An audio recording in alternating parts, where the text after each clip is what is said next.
It's magic. It's internet magic. It happens every time. Hey, everybody. Welcome back to Mike Cybert Radio. I am your host, and we are Raver Super Heroes Trapped in Space. We are talking about the third issue of Starlight. That Kickstarter campaign is going on now. And as we wrap up that campaign, Travis Webb returns to tell us more about it, and we're going to talk about those trans-dimensional spider wizards and the space pirate cats and all that other cool stuff. Travis, thanks for returning to the show. How you doing? Good. We're doing really good, actually. Thank you. Well, yeah, I think that's actually a really good place to start because I would say you guys are doing pretty good. I'm looking at the Kickstarter for issue 3 of Starlight, and the graphic says funded exclamation point. It also says you pledged. Yeah, man. Yeah, I am in for. I was one of those day one backers. So I got caught up in that hype.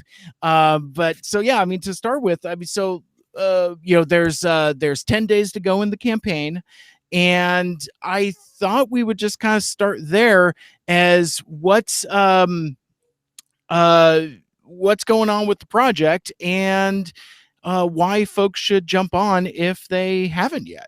Can we keep the campaign page up and have you scroll? Yeah. And I can walk through some of the stuff. Yes, all of that. Right. In fact, I'll leave us as the teeny tiny blocks, and then let me get on this little page here, and then I could certainly scroll down. And oh no, we're not going to do that. Okay. Do. I mean, the first thing is that moving? Yeah. Look at Brett's new cover. I mean, look at this. Yeah, I'm glad you brought that up. I wanted to actually bring that right to the forefront because, first of all, and actually, I'm getting way ahead of myself because this is the third time we've done one of these shows. So it's the third issue of Starlight. For folks, Travis, real quick, for folks that are joining us for the first time and have no idea what these rave kids are all about, could you do the quick elevator pitch of what Starlight is story wise, and then we can come back and just drool all over this Brett cover here because it's amazing. All right, so we got two siblings that were childhood superheroes. So they were the kid superheroes, the kid team up, a lot like when we were kids, we had things like Power Pack, Whiz Kids, stuff like that, right? And, just like all of us when we're kids, right? I didn't elevator pitches, I just stopped. No, you're fine. Sorry. It was when they hit teenage years, everybody thinks somebody's going to become whatever they think they are when they're kids. So your friend who was a good writer, you think he's going to be a famous writer. Your friend who's a good guitarist, he's going to be a famous guitarist. And so they were superheroes, so of course they're going to be famous superheroes. Well, when they hit high school, they just stopped. It ended. That stopped.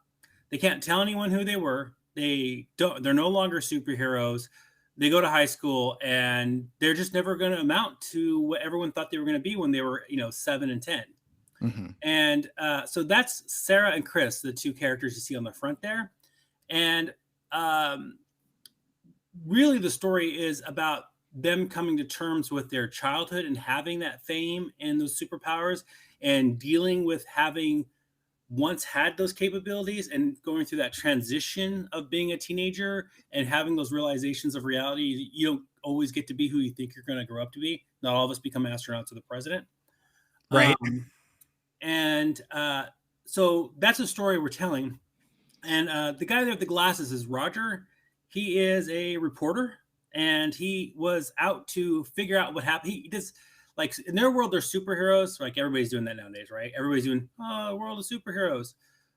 So he is a classic kind of from that type of world where he had a little YouTube channel. He had once been a famous, respected reporter. Now he only does superhero conspiracy. So he was hunting them down, trying to out them as teenagers now, which is really messed up, but that's what he does. And then they get kidnapped by cat space pirates and transdimensional spider wizards, and have to figure out how to save themselves.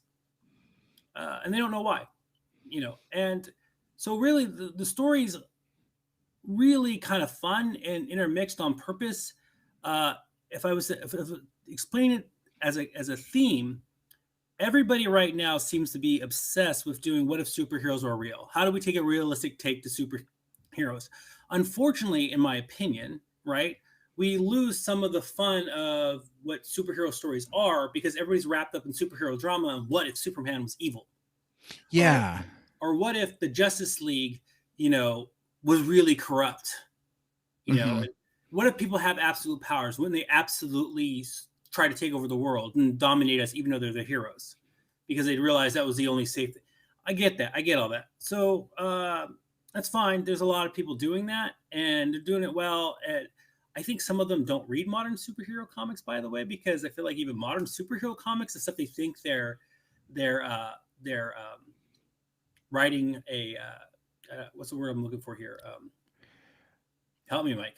Ah. They're trying to Well, make a comic that's supposed to be an analog of. oh yeah, I see. Well, because one of the things I was going to say, and I didn't want to interrupt you too much, but like I think that contemporary comics spend so much time on deconstruction, Right, kind of deconstructing the genre, that they kind of forget to do the genre for real. right, Like, that's been one of the criticisms of, say, like the Zack Snyder Justice League yeah, type of thing. It's like, it's it works as a deconstruction of the Justice League, but as just like a straightforward interpretation of what these heroes are supposed to be. That's why it doesn't necessarily resonate with portions of the audience. And I think when we see things like Watchmen, or what's that thing on Netflix now, that Jupiter's Legacy, any of the Mark Millar stuff, yeah, any of that like superhero deconstruction stuff, it again, I think it loses track of what a straightforward superhero story is supposed to be. And then that's kind of what the audience gets conditioned to.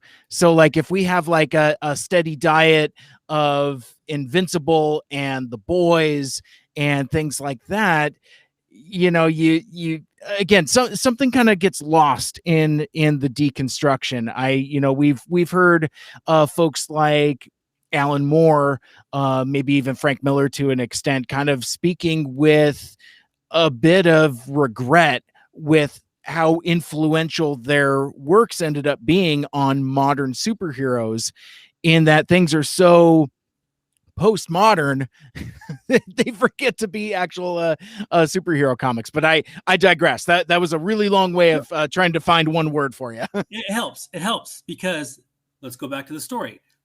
We now I'm taking a deconstructed superhero team and putting them into a situation that's still realistic, like everyone's doing. Mm-hmm. But in our story, we're going to force them to go back to being a superhero story. Right. And that's how you get space pirate cats and transdimensional aliens. And the first way to do that for me, because I don't know anyone else who's done it yet, it probably does exist, especially on Kickstarter. And more than likely, I know the other writer who's done it, and I'll feel really bad, kind of thing. But for me and Greg, to be honest, was the idea was this is a deconstructed superhero story that everybody would think fills a gap with the superhero kids, what happens to childhood superheroes. But we took them away from all that and put them in space and put them in a classic story that those two kids would have been in the first place, and then kept some of that realism. So, it's really, I try to make a hybrid model that brings us back to it still being Whiz Kids or Power Pack or whatever. Yeah. But with the damage that realism can add to these characters into their emotional state. So that makes sense. And it was a gamble. Well, I would say after 3 issues successfully funded on Kickstarter, you guys must be doing something right. Yeah, we definitely have a good core fan base called the Stargazers. Because Yeah. we're trying to keep that Stargazers, and letters to the editor stuff and things like that. We're trying to keep all that. So yeah, that fan base has happened. We even started the comic out kind of fun, and it's as we grow out of the initial first issue, you're going to see it turn harder and harder towards modern comic books. You know, that darker and harder theme. In fact, in issue 3 especially, I think you're going to say, well, wait a minute, this is getting a little serious, and it's still funny, but it's leaving that kid superhero comics and slowly moving to a more aggressive modern comic. Well, and that's a great point too, because I was going to say, especially issue 1 and into issue 2, it does kind of, it's light on its feet. It has kind of a whimsy to it. And as the series goes along, because it's a 7-issue series, and this is the Kickstarter campaign for issue 3, so this is kind of like the just before halfway turning point, arguably turning into what is most probably the second act of the overall story here. Yeah, and to go into that, Greg and I went in with an absolute number of issues and programmed the story beats into it that we wanted to hit. So you can expect that soon. There's a baseball bat coming. I see where you're going with that. Comics fans will definitely pick up on that reference. So let's so getting back to, because I think that kind of brings us full circle for folks that might be joining us and don't know what the heck a Starlight is, and we get caught up. But let's talk about briefly, because we've name dropped your collaborators. You've named your collaborators. Let's talk about the other cool folks that are working with you on Starlight, and then we'll get into the new hotness. Let's bring up Greg, my writing partner. Yeah, because he couldn't be here with us, so. So we gotta say nice things about him, I suppose. I love Greg to death. Greg.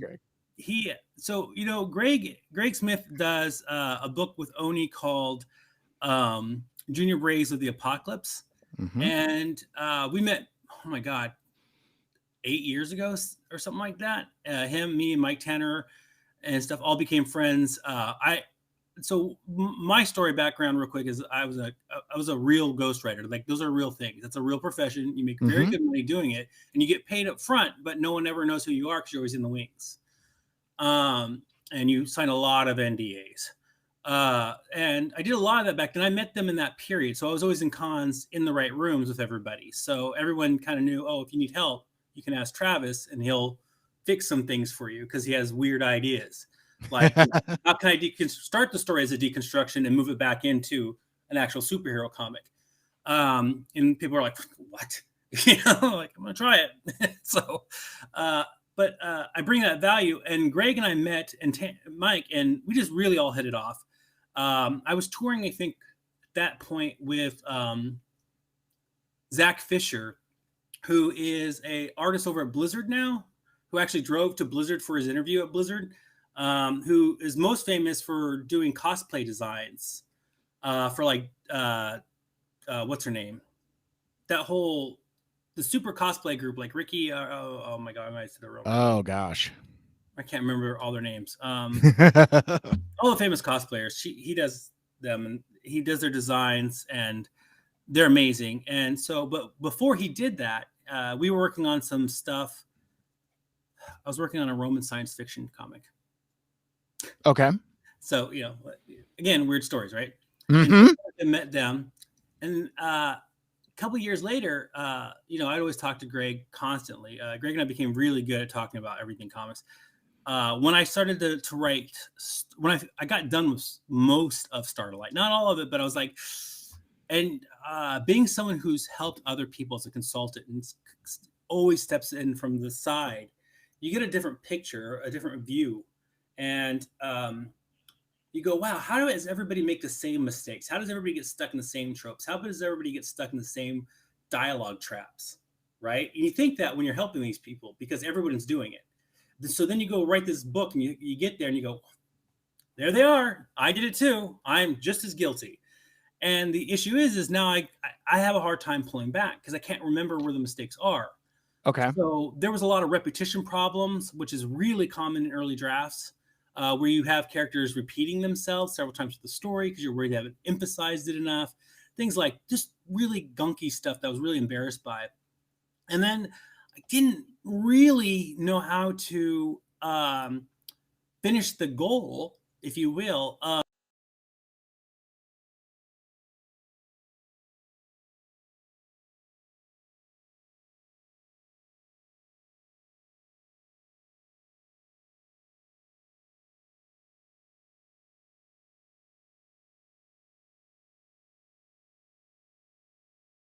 and it's a comic book, and it's not a horror. It's fun. And I said, well, I'm gonna call Greg, and I called Greg. He came in and he just like, hey man, at the end, these are the things we need. These are the beats we need to fix. These are the things, and he just ripped the whole comic book apart with me. We kind of took it the whole series apart. We added an additional issue, and then we went through and just killed a bunch of babies. That's a writer's term. If you guys don't know what that means, it means I was going to say, my God. Yeah. Killing babies is things you love because they're so close to your heart that really don't belong there for the audience. And it's hard on writers. And it is absolutely, when you do that for someone else, it's a way to make them hate you and say, nope. But I can tell you right now, killing babies will make you a better writer, especially when it's coming from an outside view of someone who knows what to look for. I always say, my favorite saying is, writers write, editors edit, and any good writer becomes great with a great editor. It's brilliant. Fun. Yeah. So that was when Greg came in. Now, oh, shoot. How did I start? Let's talk about Brett. Yeah. Brett the legend, right? So if your audience doesn't know, our artist is Brett Weldele. And he is most known for being the co-creator of the Surrogates graphic novel and series, which became a movie, and it was Bruce Willis's last big film. I think it was even bigger than Red. It was huge. It was a Disney-backed Miramax production. It was a monster blockbuster. And that's Brett's most famous gig. He was also the artist for the comic book series that led up to Southland Tales. Right. He worked on The Beauty. He's worked on a lot of Philip K. Dick stuff. He is a legend. He was one of the first artists to make that kind of wet watercolor, rusty pool style popular almost 20 years ago. That was kind of something he brought to the table for Marvel and everybody else. So that's a cool way to describe it. I never thought of it that way, but yeah, you're absolutely right. Yeah. It's not in Starlight, that. Right. Yeah. So if you look at Brett's previous art, you won't see anything that looks like Starlight. And that was part of a decision-making process between the three of us. Starlight's meant to look and reflect rave colors, right down to the ships, everything about it, because from an art perspective, because of the character Sarah being kind of always bright and colorful, we wanted to make her world, as dark as it gets, still be from the perspective of someone who likes bright and colorful things. So, and Brett brought it. He actually changed his coloring technique for Starlight, and it's actually being used on other comics. He's picked up several gigs because of Starlight as a colorist. They go, we saw what we did in issue 1. That's a true story. They liked the Starlight stuff, and he's now doing some really big comics now for other studios. I don't know if I'm allowed to talk about that, so it's his gig. Yeah, but I was going to say. If you look at Brett, you'll see that he's done some other stuff that looks like Starlight as a colorist, coloring. And I feel like, and you'd have to ask Brett personally, but that's partially was that huge change in coloring he did when he revolutionized his own approach. Well, because I was going to say, I mean, I think you already nailed it, Travis. But yeah, I mean, you look at his stuff on Surrogates, and then you look at the first couple issues of Starlight, and it is noticeably different.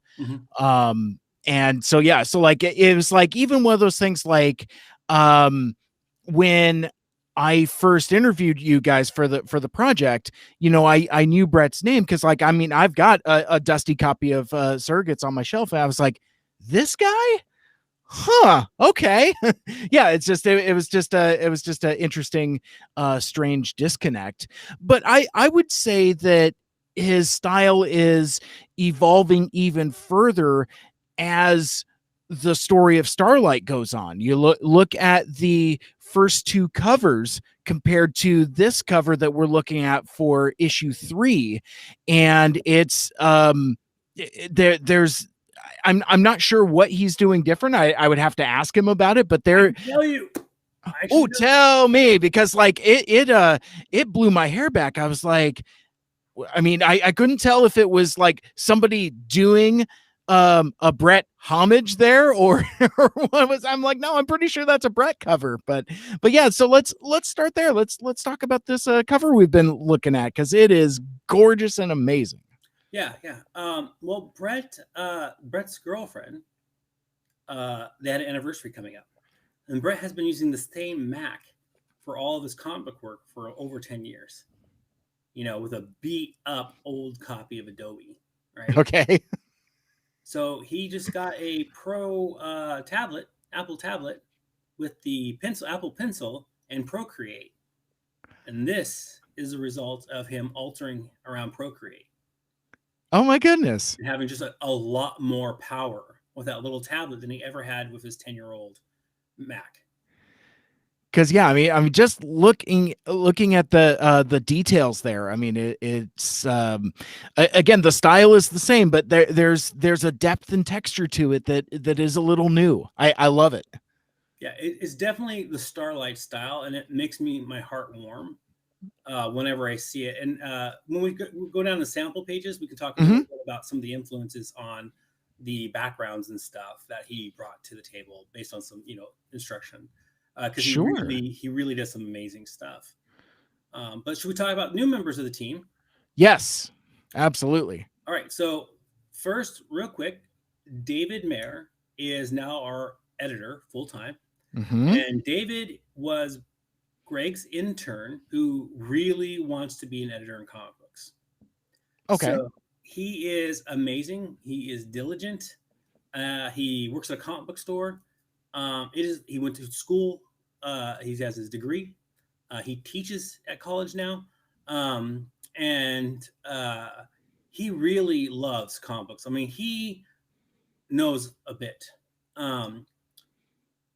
So we were having we were at a con together, and I looked over at Greg and I said, we should just make David the editor because we're a small little operation. Yeah.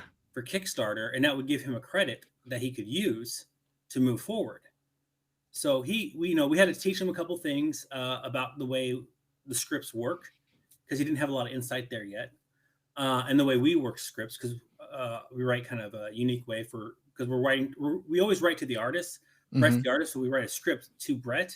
We had to get him grasped around that concept, and he has just really flourished. He went back and fixed a bunch of stuff, and now we have a meeting before we send the script to Brett every time, where he redlines and walks us through every little issue, every little description, every little detail, and tries to correct these things so it'll breathe better when it gets to Brett, and we'll have less confusion when we get the art back from Brett.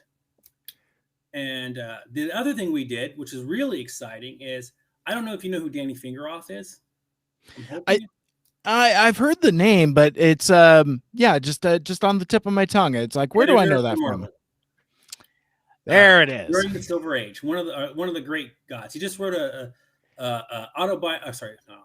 He wrote a biography of Stan Lee that's been just doing really well. He when you go to cons, it's a big deal to see Danny there. He's usually a big powerhouse guest.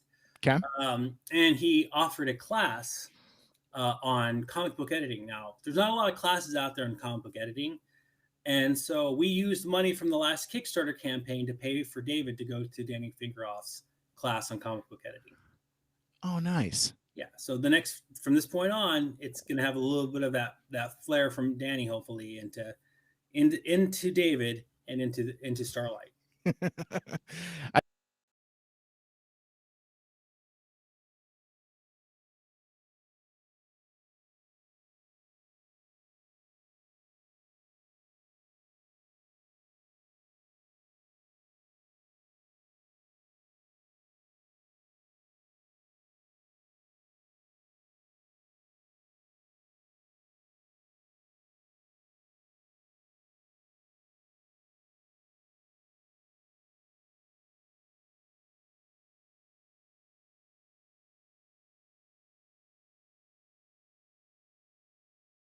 it.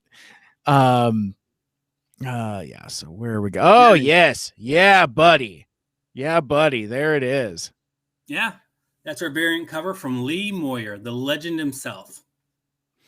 So for your fans who are not familiar, Lee Moyer is a world-renowned illustrator. Like, he is a really big catch for anyone. He worked on Dungeons and Dragons for a very long time. He was the director of art over at EA for a while, EA Games. I mean, if you scroll down, you can see his huge resume. And then I posted everything he sent me, and then he came back and he's like, "You didn't have to post my whole thing, dude."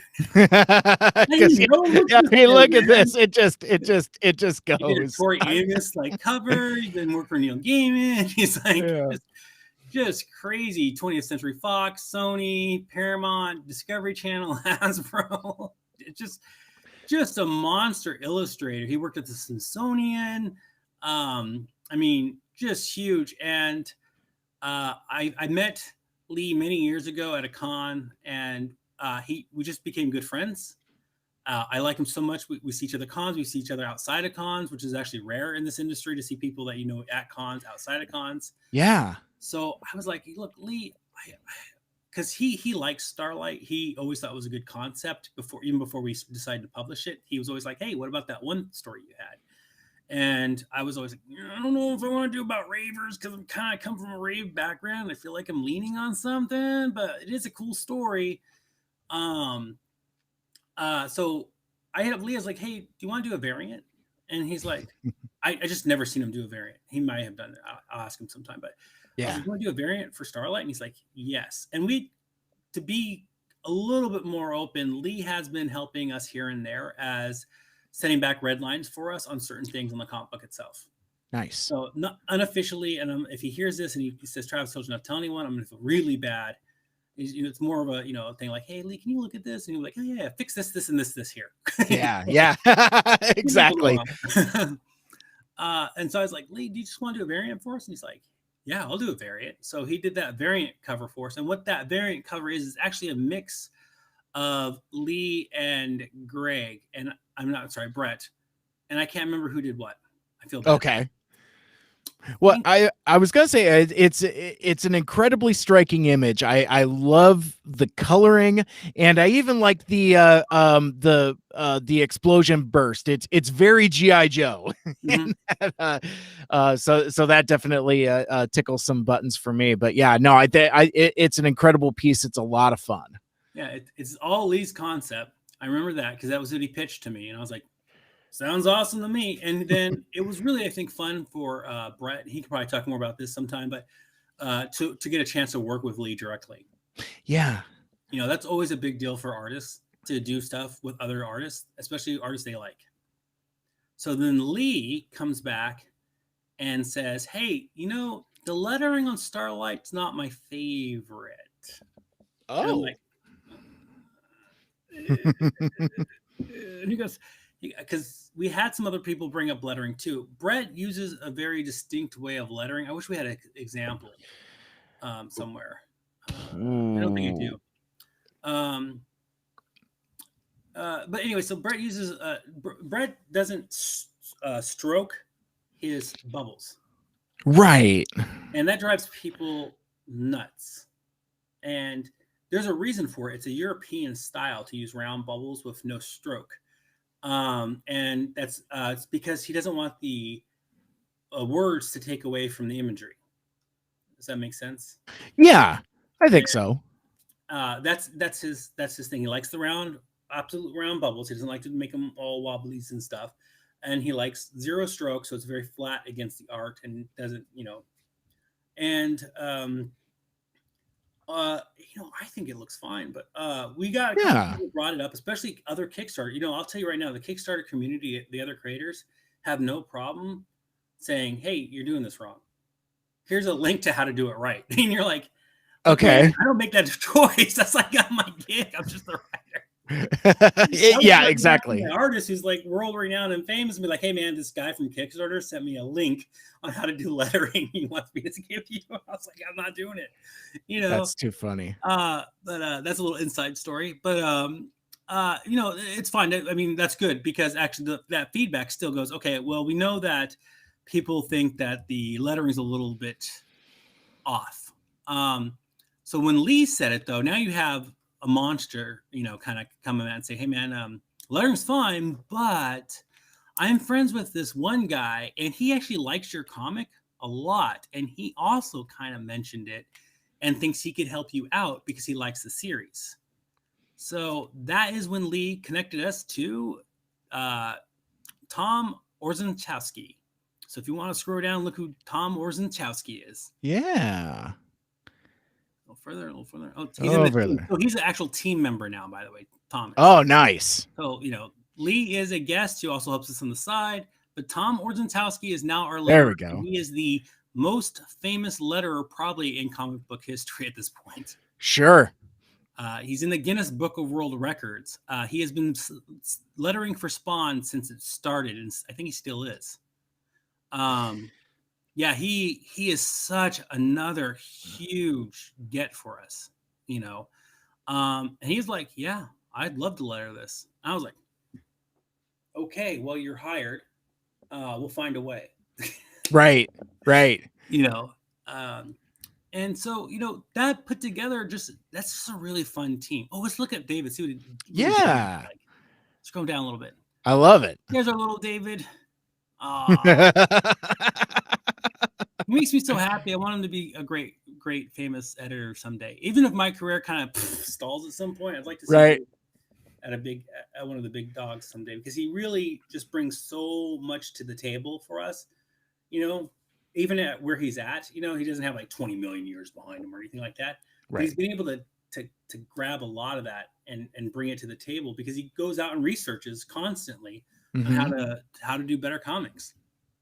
Well, and I think I think a lot of it is like, the capacity to learn also, and that youthful enthusiasm that a lot of us wish we had more of sometimes. And he likes Starlight so much, and I'm probably going to use him for another book here coming up. We'll see what happens. I think I'll try to use David as much as I can, because I think he also, this is going to sound weird, but like I said, editors edit and great editors make good writers great, right? Right. Yeah. I think David gets me, and I have never been able to say that before, because when I write for other people, I'm mimicking their voice, and the editors usually don't even notice I was there. They can't tell my stuff and that's good. That's actually a really good thing, right? But when I write for myself, I try to do such weird. I'm not writing for writer's perspective. I'm just trying to write something that feels more like the story that I'm able to play back in my head, than I'm trying to write a story. It's kind of hard to explain. Well, I think I understand, because like a lot of writers have very distinctive narrative voice.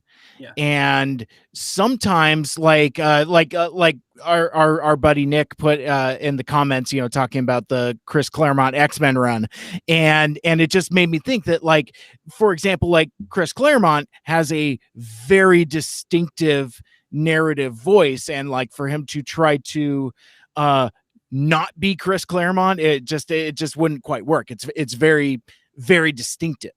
Right. Yeah. So, Chris Claremont needs to find an editor. Yeah. Might be Danny Fingeroff, actually. But anyways, that, knows his voice, but knows how to control him in a way. Right. A good example I always use with people is Stephen King. Sure. When he switches editors around the time of The Stand, there's a definite difference in how good his quality is. And I need to stop there because I don't want to talk down about Stephen King. I understand. The bookstore almost hit me. So, she just lost her temper. So I was like, well, Stephen King kind of got weak after a couple of years, like late 80s, especially in the 90s. It felt like they took the leash off him, and he kind of needed someone to come back and fix. The long version of The Stand is not good. I'm sorry, guys. The original release is a better story because his babies get killed. Yeah. And it's tighter. Yeah, You it's know, I mean, there's something to be said for that. In a world where we have 4-hour Snyder cuts, I think brevity is not necessarily a bad thing. So we're just gonna get all the way heck off of that before everybody starts coming after the both of us. I don't need to be canceled for talking bad about Mr. Snyder. Right, exactly. Dude, those Snyder Bros are so bad. I mean, they will come after you. But they are fun to provoke, though. So, but anyway, so that's the team, and it's a different team than what you guys started with. I was going through my old shows and realized that it was right around this time last year that we first started talking about the first campaign for the first issue of Starlight, and that just it feels like a lifetime ago, like an actual lifetime in terms of like what's happening in the world and what's just what's been going on. It just feels like such a different landscape now than it was then. It is. It is. I will tell you, it's easier because I don't have COVID anymore. Right. Well, and that was the thing too. And I if this is a too much information, too personal, just let me know and I'll back off of it. But I remember distinctly when we were recording, or maybe it was before we started recording. I don't remember which, but it was something to the effect of like I was maybe 40 minutes into the conversation. I was like, wait a sec.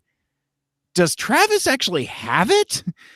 Because like, I think you had it while we were talking there. And then if I'm not mistaken, you got it again later. Yeah, I had it twice. Yeah. So like, I mean, to this day, you're still the only person I know personally that's had it twice, but I think you were the first person that I talked to back then that even had it, because even then it was still kind of like, it's the boogeyman or something new and different. Now I think I probably know more folks that never got it than did have it at this point, just kind of the way things go. But yeah, it's just it's a different world.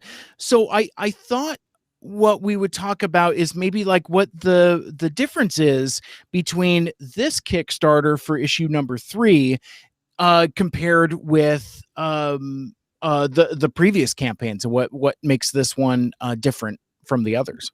Yeah, I'm going to address the thing with Nick real quick, though. He just has a really good question. Oh, sure. Yeah, he's got a great question there. Will any of the guest cover artists do any interiors?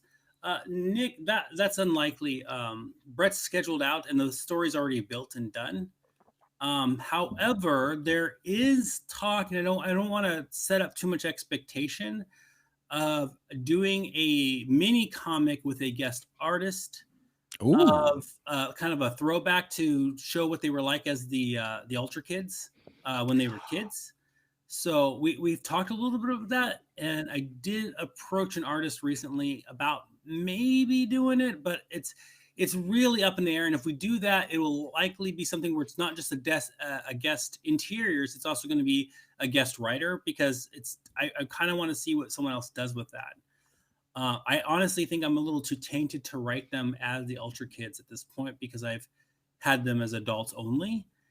Yeah. It's so weird. Characters are so weird for me. I talk to other writers, not everyone's like this. So, but once the characters are in my head, they kind of run off and do their own things, right? Yeah. So I put them in scenarios and then they run off. Like sometimes when I was writing this for a while, I couldn't get the Sarah character to talk, and that was driving me nuts. I was like, why isn't Sarah talking?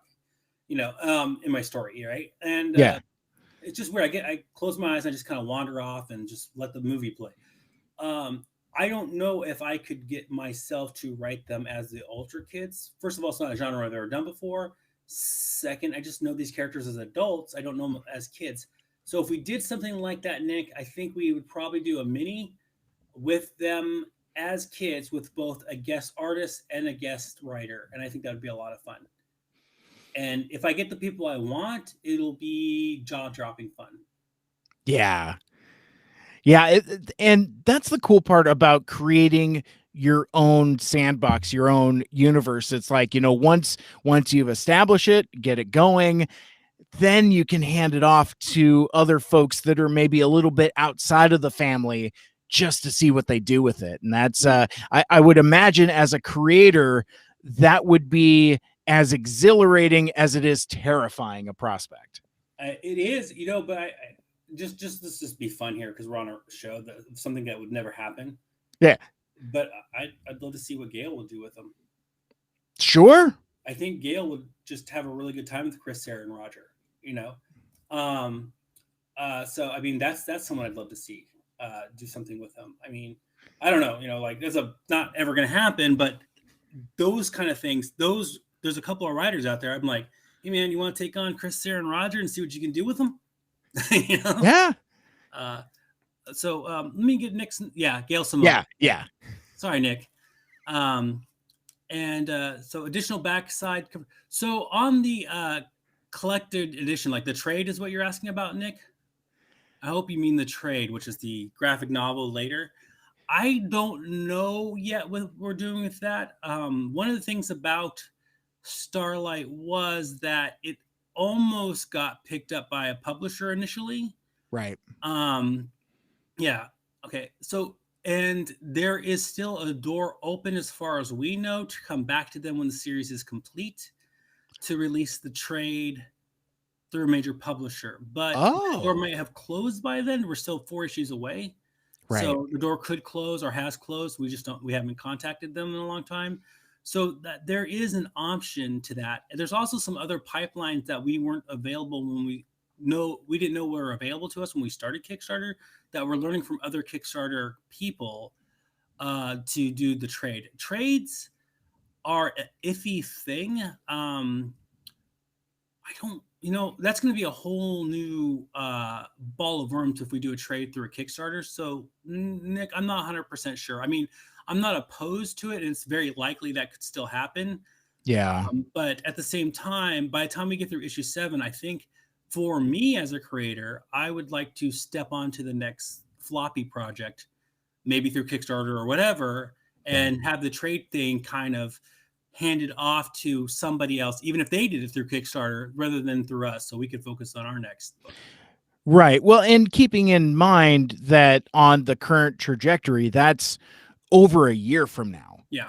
So, and we were just talking a little bit how the world has changed in 1 year.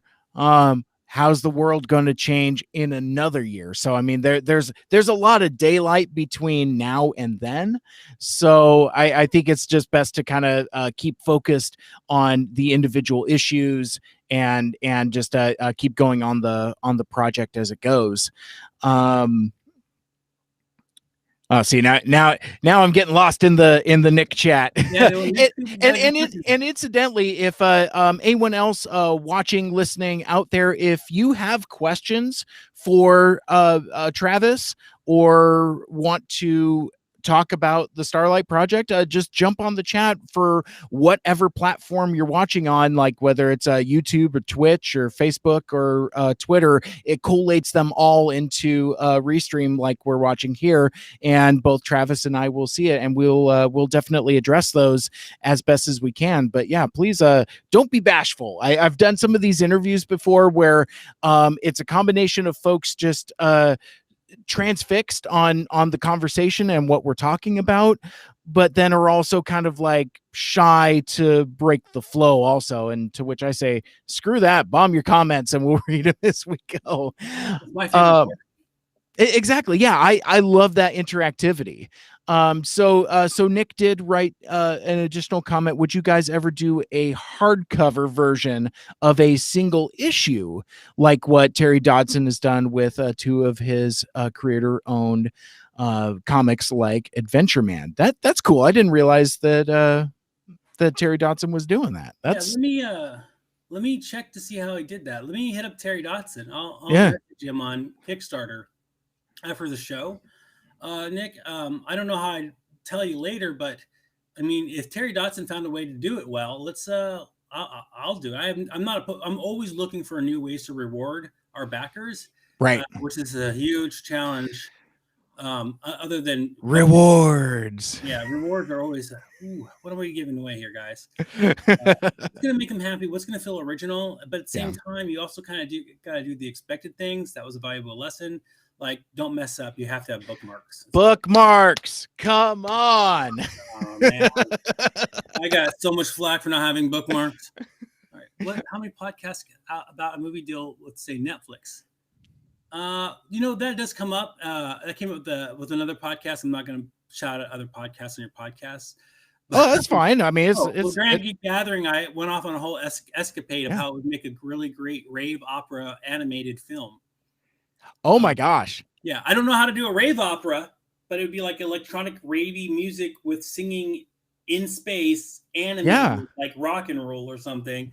I think that would be awesome. I think Netflix is exactly where that belongs. So if you know anyone at Netflix, anybody, tell them I want to do a rave opera animated film about Starlight. I am 100% on board. Nice. So in kind of the realm of things that we can't talk about, but we mentioned Brett's pedigree, having worked on a couple projects that have gone on to become other projects. Have there been any kind of conversations or inklings or thoughts of what potentially the future of Starlight could be? I'm going to be honest. So let's be fair. Kickstarter is still in many ways treated by other professionals like a vanity press. I hate saying that, because if you're from the old publishing guard, vanity press was considered vanity. Right? Yeah, you weren't literally to get really published. So you're making your own book and then kind of scamming your readers because you didn't really have that talent. That was kind of an attitude for many years.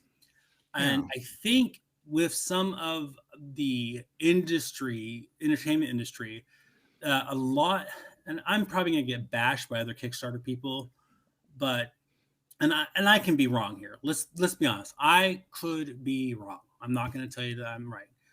But I think there might still be a bit of that feeling from other publishing companies and things like Netflix and stuff, where they're like, yeah, it's great, cute, you have vanity press on Kickstarter, and there's not as much momentum at that point when there's so much available to them from major publishers who have a whole production pipeline set up to the studios already.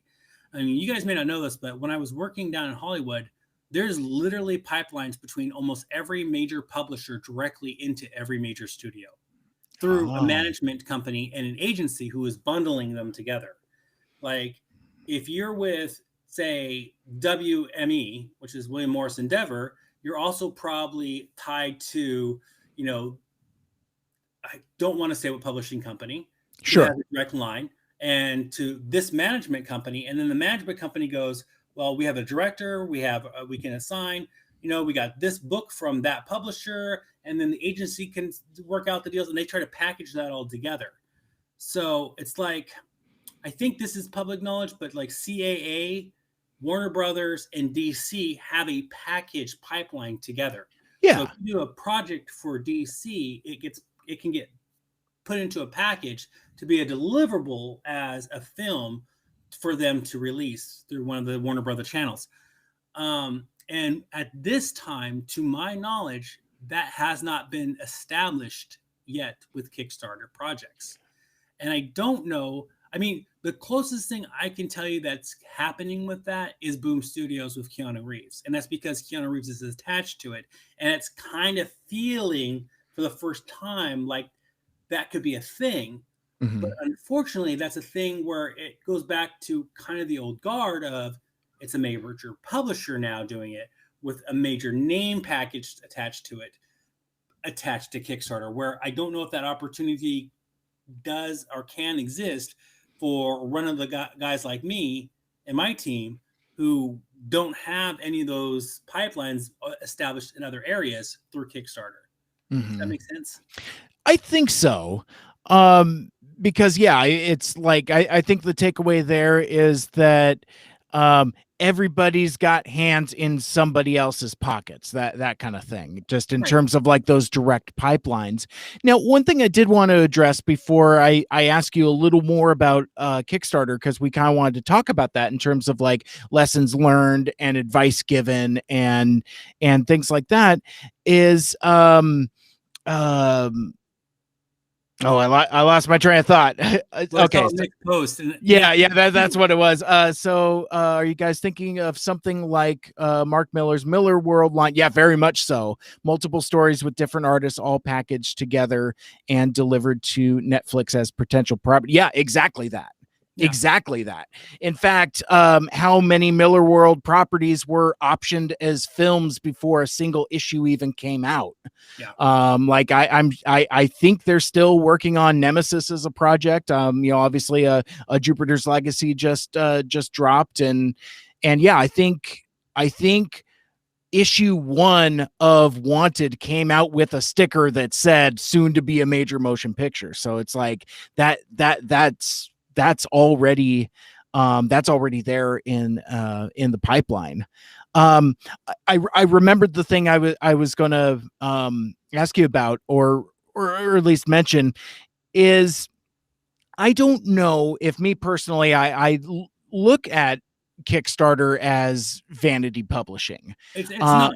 It's not, and because like so I've got a couple buddies that are trying to like independently publish novels and things like that, and they've told me stories about how publishing houses will come to them and say, well, you can pay us, we'll publish the book, but everything is on you. And that to me feels more like kind of institutionalized vanity publishing, more so than something like, say, Kickstarter, where I feel, and maybe just dipping into hyperbole because I support so many of my friends using this platform, is that it really is a community-based type of platform where you have that one-to-one interaction with your audience, where you can cultivate community, much like we've seen it with the Stargazers. It's become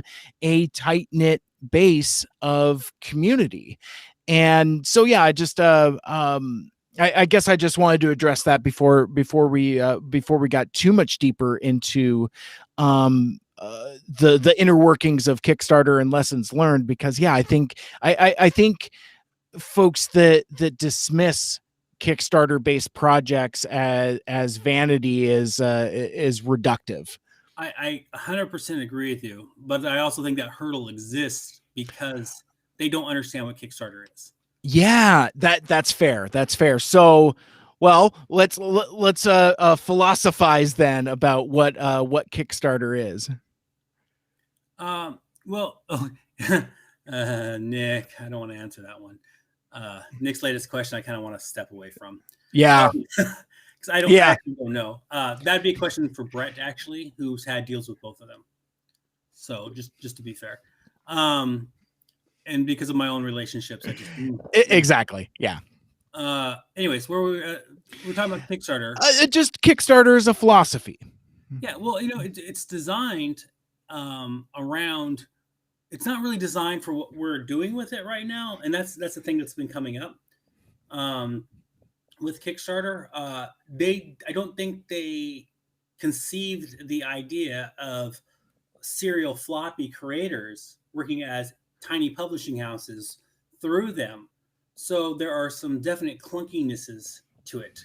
One thing I've been talking about with other creators that do serials, is that, yeah, no problem, Nick. I just got a little, there are some questions where like, I'm not going to get myself in trouble. Yeah. I still have relationships with those guys, and I don't really understand their deals because I've never actually signed a deal with them. So I don't want to say an assumption because of something I've heard, right, rather than the reality of it. And Mike gets Brett on the show, our guy. He's had those deals with them. He can walk you through that reality really well. But yeah, it doesn't do well because we have something that we've decided as a group, in my group of people I'm working with, that is your pool, your backer pool, your core backer pool. and you build that pool right before issue 1, right? So you can kind of see this with Starlights 1, 2, and 3. Yeah. We had months of building and growing before we hit issue 1. So issue 1 happens.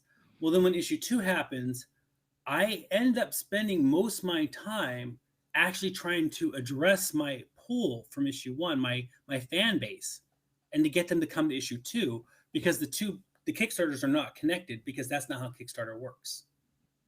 See, Kickstarter has no way for me to make a serial series of events Right. time that can connect to each other and connect the fan base. In fact, we actually can create burn because I'm chasing my old fan base every time.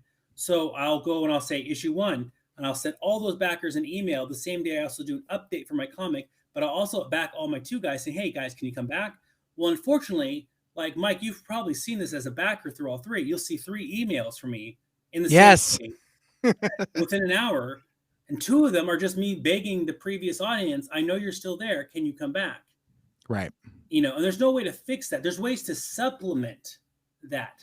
If I had a better mailing list and I understood how to do those better, right, I could do that. But that's me leaving this platform, learning another platform, and then constantly working on getting you guys to leave this platform to adopt this other platform at the same time. Right.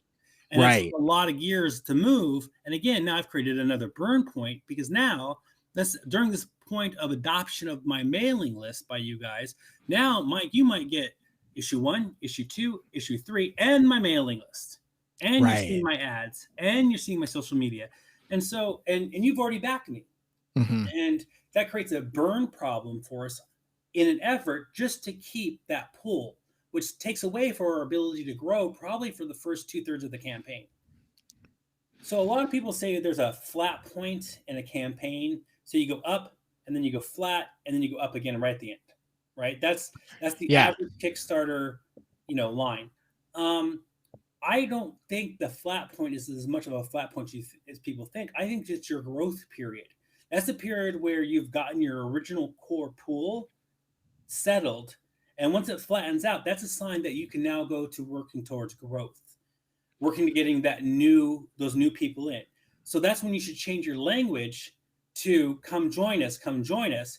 And the language to your previous backers to, hey, tell your friends to join us, instead of telling them to come join us to begin with. That's that last kick, that last up, because all the new people finally jumping in that you've been kind of cultivating for the last 2 weeks. Gotcha. And the goal, in my opinion, would be you're going to hit, once you go up again, you have another flat point, right, between campaigns.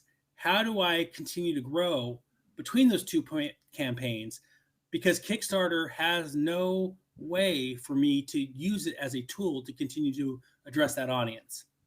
Now, for some of the bigger guys, and I'm kind of slowly getting to that phase, again, we can use third-party tools. We communicate each other. We've been learning from each other ways to supplement Kickstarter's drop-off right there, right?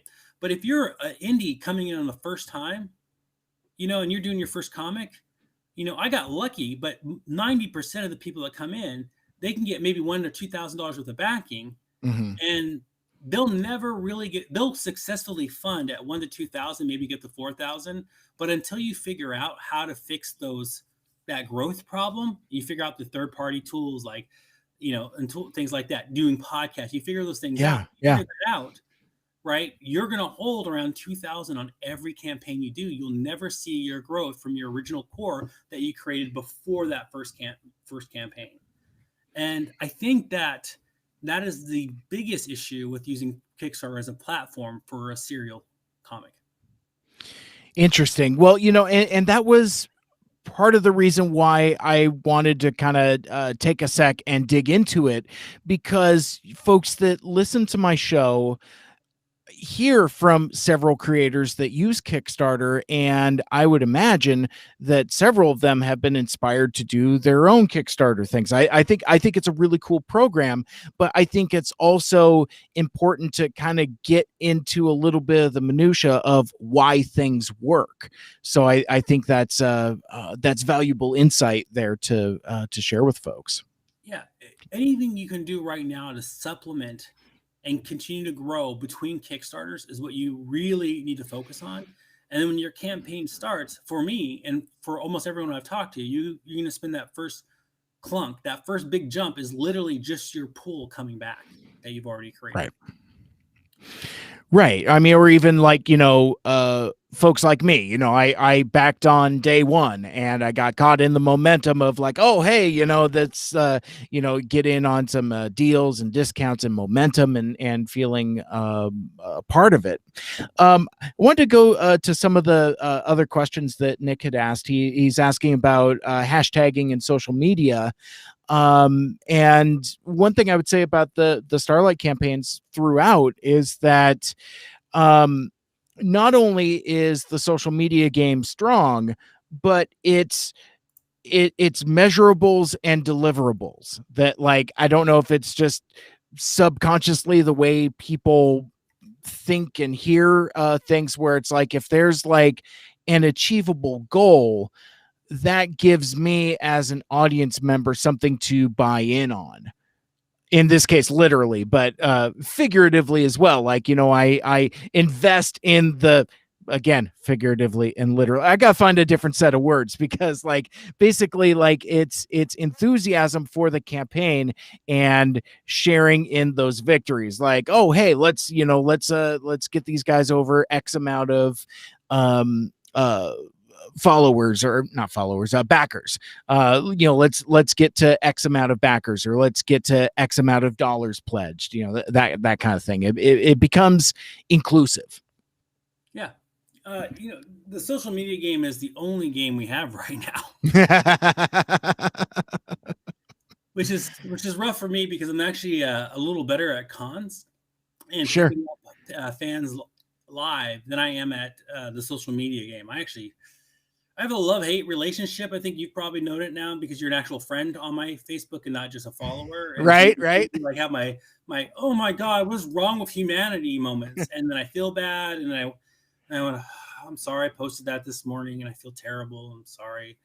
And it sucks, because the big lesson of social media is this. The key term is social. If you don't want people to comment and be social with what you say, don't post it. Yeah. That's the end game. So when people post things like, I'm posting this and I don't want to hear any comments, well, then you're not using social media. You're just barking. And you're going to get comments because you just invited them, and it's social media. It's social. So that, it's a hard thing to learn, because especially when it's your only outlet to building and growing a fan base, because you want to juggle it. I do have friends on my social media that I want to entertain with some fun posts, but I also have fans who, if I say the wrong thing, and this happened to me one time, and I actually, it was someone very famous hit me up and was like, dude, you have fans. You can't make jokes like that. End of story.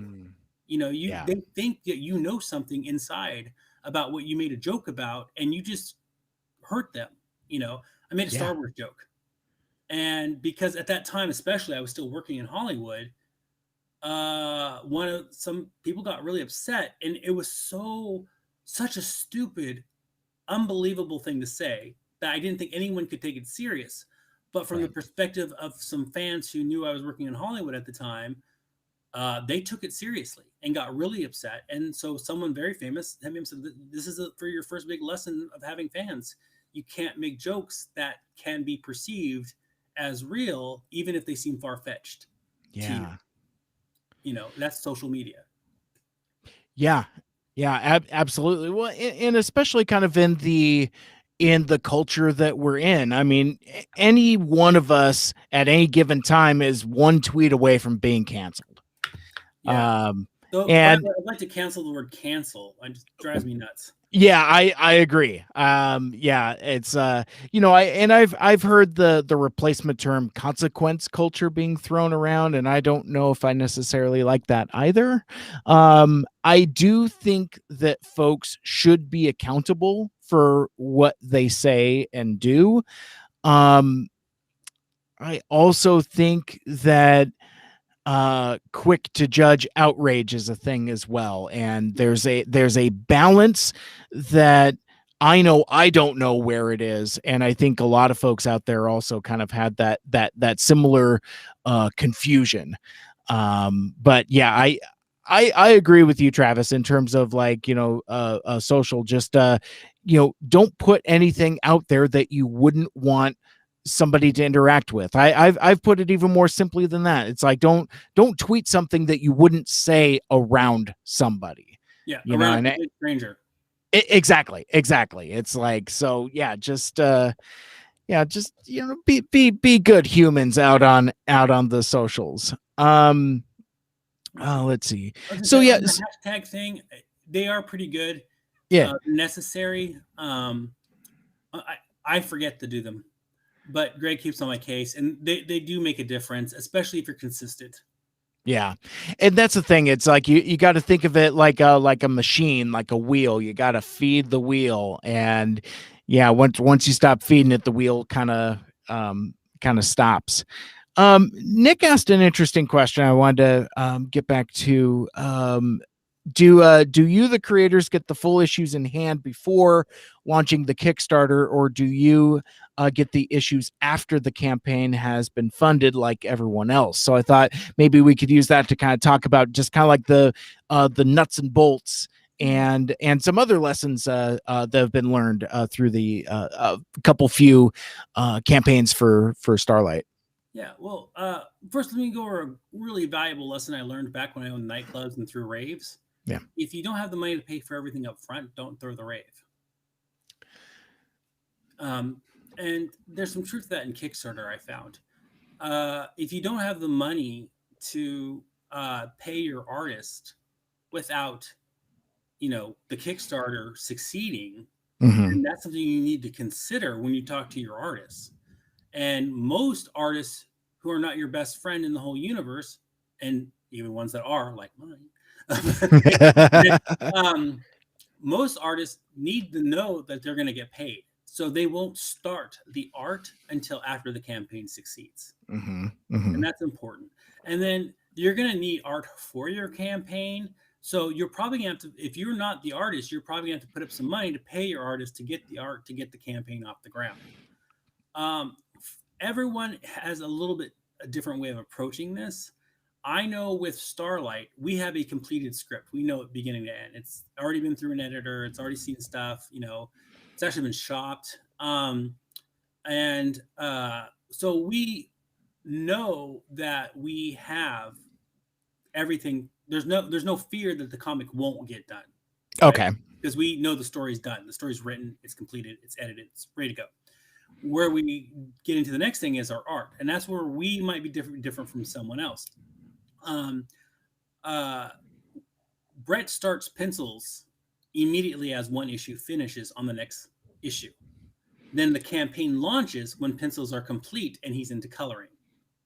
Okay. So coloring during the campaign, and then it goes to lettering when the campaign completes and gets ready for ship, and then it ships. So we do see a completed digital issue almost immediately before or after the campaign completes, right? But then it still has to get a couple more touch-ups, go through some red lines, and then we get a full copy of it, usually about 2 to 3 weeks after the campaign. But part of that is that we have the money as individuals to pay for some of the stuff before Kickstarter gets us the money. So that's where we're different. Many campaigns can't start until they get their check from Kickstarter. Right. So that, to be clear, guys who are not established professionally like we are and have money as adults because we're successful in our normal careers or in our writing careers and have credit cards. Sure. Most of the guys doing this on Kickstarter don't have those things. We do, and so we're able to keep momentum going while we're waiting for that check because we can front that cash. Now going into other people, I know that one other major series that I am a big fan of, and that their creator and their artist, they started their Kickstarter after they had already completed their first 4 issues. So they're always running 2 issues ahead. Okay. Yeah. There are even some big people, though, some bigger names that don't start until after the campaign completes. So, it's just really, how to put this, it's up to the team on what their capabilities are. Mm-hmm. But then you need to be honest with your backers as well. Like, if you can't do this until the Kickstarter money check gets cleared, you can't even start. Maybe that's something to consider putting in to your campaign for your backers to understand. Otherwise, they're going to hit you a month later and you still haven't gotten a check asking where the comic is. Right. Exactly. Well, and I scrolled back to a different page, but like there's verbiage in most Kickstarter campaigns. It's like, backing isn't buying, that kind of thing. And I think sometimes we get impatient and we get excited. But yeah, and as you're pointing out, Travis, different folks operate at different levels. And yeah, it's so every campaign is different. Every creative team is different. But I think what I'm hearing is the takeaway is keep that open communication with your backers and your audience. That way you hang on to that equity that you already have instead of just making people mad for no reason. I mean, they're not just fans in the Kickstarter. So let's go back to the Kickstarter thing. Yeah. These aren't just our fans. They're paying a premium for these comics because they want them. They're part of its creation. Yeah. They're investors in the story, and that's how we look at it. These campaigns, we would like to take Starlight and run it again with another publisher. And I think that would be an honor for our backers to be able to say, this comic book that you're just reading for the first time, well, I was one of the first 300 people who put the money up to pay for the art for it to get created so it could go to that publisher. And I think that is a pipeline that a lot of us want to create with publishers, but we can go, hey, look, everything's paid for. Here's a series that's complete, is good. Can you mass produce it and open our audience up? Because if you can do that, we can go back again. Because you don't have to put up the money, the upfront costs now for the art and the writing and everything, right? Like you would have had it done if you would have signed us initially. That's the pipeline I think a lot of us would like to see. I don't know how it exists yet or who's had it, but and then they just rerun the series because yeah, sure, we sold it to 300 people, but they have the ability to hit an audience of 20 or 30,000. Exactly. And make money from it because we've already been paid. Right. And there's a punk rock aspect to it. It's like, I saw Pearl Jam at the off ramp, that kind of thing. And there's something special to that. And like, obviously this isn't necessarily a comic thing, but it's kind of a Kickstarter thing. I think a lot of folks forget that like Cards Against Humanity, one of the most popular games of like the last 10 years is a juggernaut, started as a Kickstarter campaign. Yep. So people use it afterwards. Yeah. Right. Exactly. So, I mean, there's something to be said about getting in on the ground level of something and being part of it at the beginning. Let's see. So Nick has another question for us. If you could work another book while self-publishing, would it be work for hire or more self-publishing your own work? Multiple irons in the fire. Are you lucky enough for this to be your full-time job? ? Oh, those are all questions for you. All right, let's hit them. We'll start with the first one. Another book. I would love to work on another book. Actually, I have another book almost done. And I've written another book since then. Okay. So I've written 2 books just in the time that this has been running. I don't know what I'm doing with them yet. I'll be honest. It's just how I am. And actually I have a 3rd book that's somebody else's IP that I'm finishing too, which I'm iffy on if I am a ghostwriter or not. I don't know. Okay. But, Meaning you don't know? Yeah, it's one of those things where they're like, "Hey, we want to bring you in as the writer," and then I started writing on it, and then they're like, "Ah, your name's not going on the book." I'm like, "Wait, Oh, I understand. Okay. I thought this was a co-book." So I might have to go fix that. But Yeah. I mean, I've done enough work on it where I'm okay with it just being Ghost, but really, really like my name on that book. Yeah, so I keep writing all the time, and then that brings up the next point, which is: are you lucky enough for this to be your full-time job? On accident. So, Okay. so first of all, I haven't made any money from Starlight. Neither has any of us, honestly. Brett gets paid because Brett is a full-time artist. He has to make money from Right. his art. Like he's doing work for Boom right now. I think he just might have done an Image comic. I know he's doing Comixology and Boom right now, I think. Work. So we make sure Brett gets paid because it's his livelihood. I am literally a professional writer, but I write manuals. Most people Sure. I've been writing manuals for almost 20 years. So initially that's how I got my kick in, because people were like, well, you can write manuals. I'm like, yeah, but I got these ideas. And I was a journalist before that. So Right. Right now, so I've always been able to be lucky enough to get paid for writing, just whether or not I've gotten paid for fun writing. Yeah. To me. I do like what I write for big corporations and even the government. I enjoy it thoroughly. I've written some, like, if you ever find my LinkedIn, you see my pedigree, you'll be like, Jesus, like this is some big. Right now, I'm actually semi-retired because I made enough from writing and stuff. So I've got this year, I've got some money set aside to spend this year. Yeah, actually, exactly like IKEA manuals, to be honest. So yeah, right now I am lucky enough to be able to full-time write. And I'm hoping to turn that into something where my name is actually getting attached to IPs that I'm writing, and it's no longer this weird, here's a $10,000 check, here's an NDA, shut your mouth, finish the project, and be happy. Oh, by the way, if you want to go to con, we'll pay for it, but you can't tell anyone we got you there. And we want you to meet all the people. All right. So yeah, I am lucky enough to get paid to be a full-time writer. Just unfortunately, it's not for comic books and film or anything like that. And a side note, the reason that happened, I should say that if you meet professional writers, you always meet us at our best presentation at cons and stuff. The truth is, almost every writer that writes for comic books has a real job.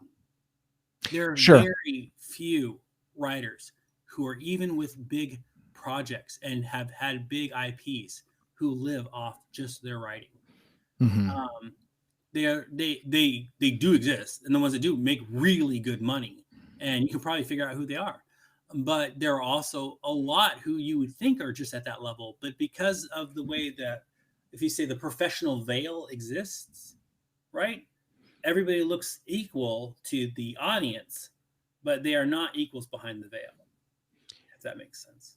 That makes sense. A really good example of this is there is one writer I know who works on one of the most famous IPs there is and has major films with big A-list actors.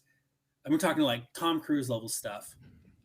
And I loan him money for cigarettes over PayPal. Wow. True story. So, and he does cons. I've driven him to cons because he couldn't afford the cab to the con from the airport, and they didn't include it somehow in his package, and, it's just what it is. It's just one of those things. So it's just not everyone's going to get rich from writing comic books or books, period. Writers don't. Right. The biggest writers I know always had benevolent benefactors, if you will. Yeah. Because they had someone covering them to allow them to grow and build their art. And very few workhorse writers are able to ever achieve that. Yeah, well, and this is kind of apples and oranges, but it just made me think of it of, folks getting revenue from sources other than their writing. There was a interview with Ed Brubaker recently, and he said that he he's made more money off of his blink and you miss it cameo in Captain America the Winter Soldier than he has for creating the Winter Soldier. Yeah. So that's just another one of those examples of, like, the fat checks from actually writing aren't necessarily always there, but sometimes they are. It's it's an interesting world, for sure. Let's see. Do writers hang out with each other a lot in person or online? Do you have a little black book to keep your ideas in, like other writers supposedly do?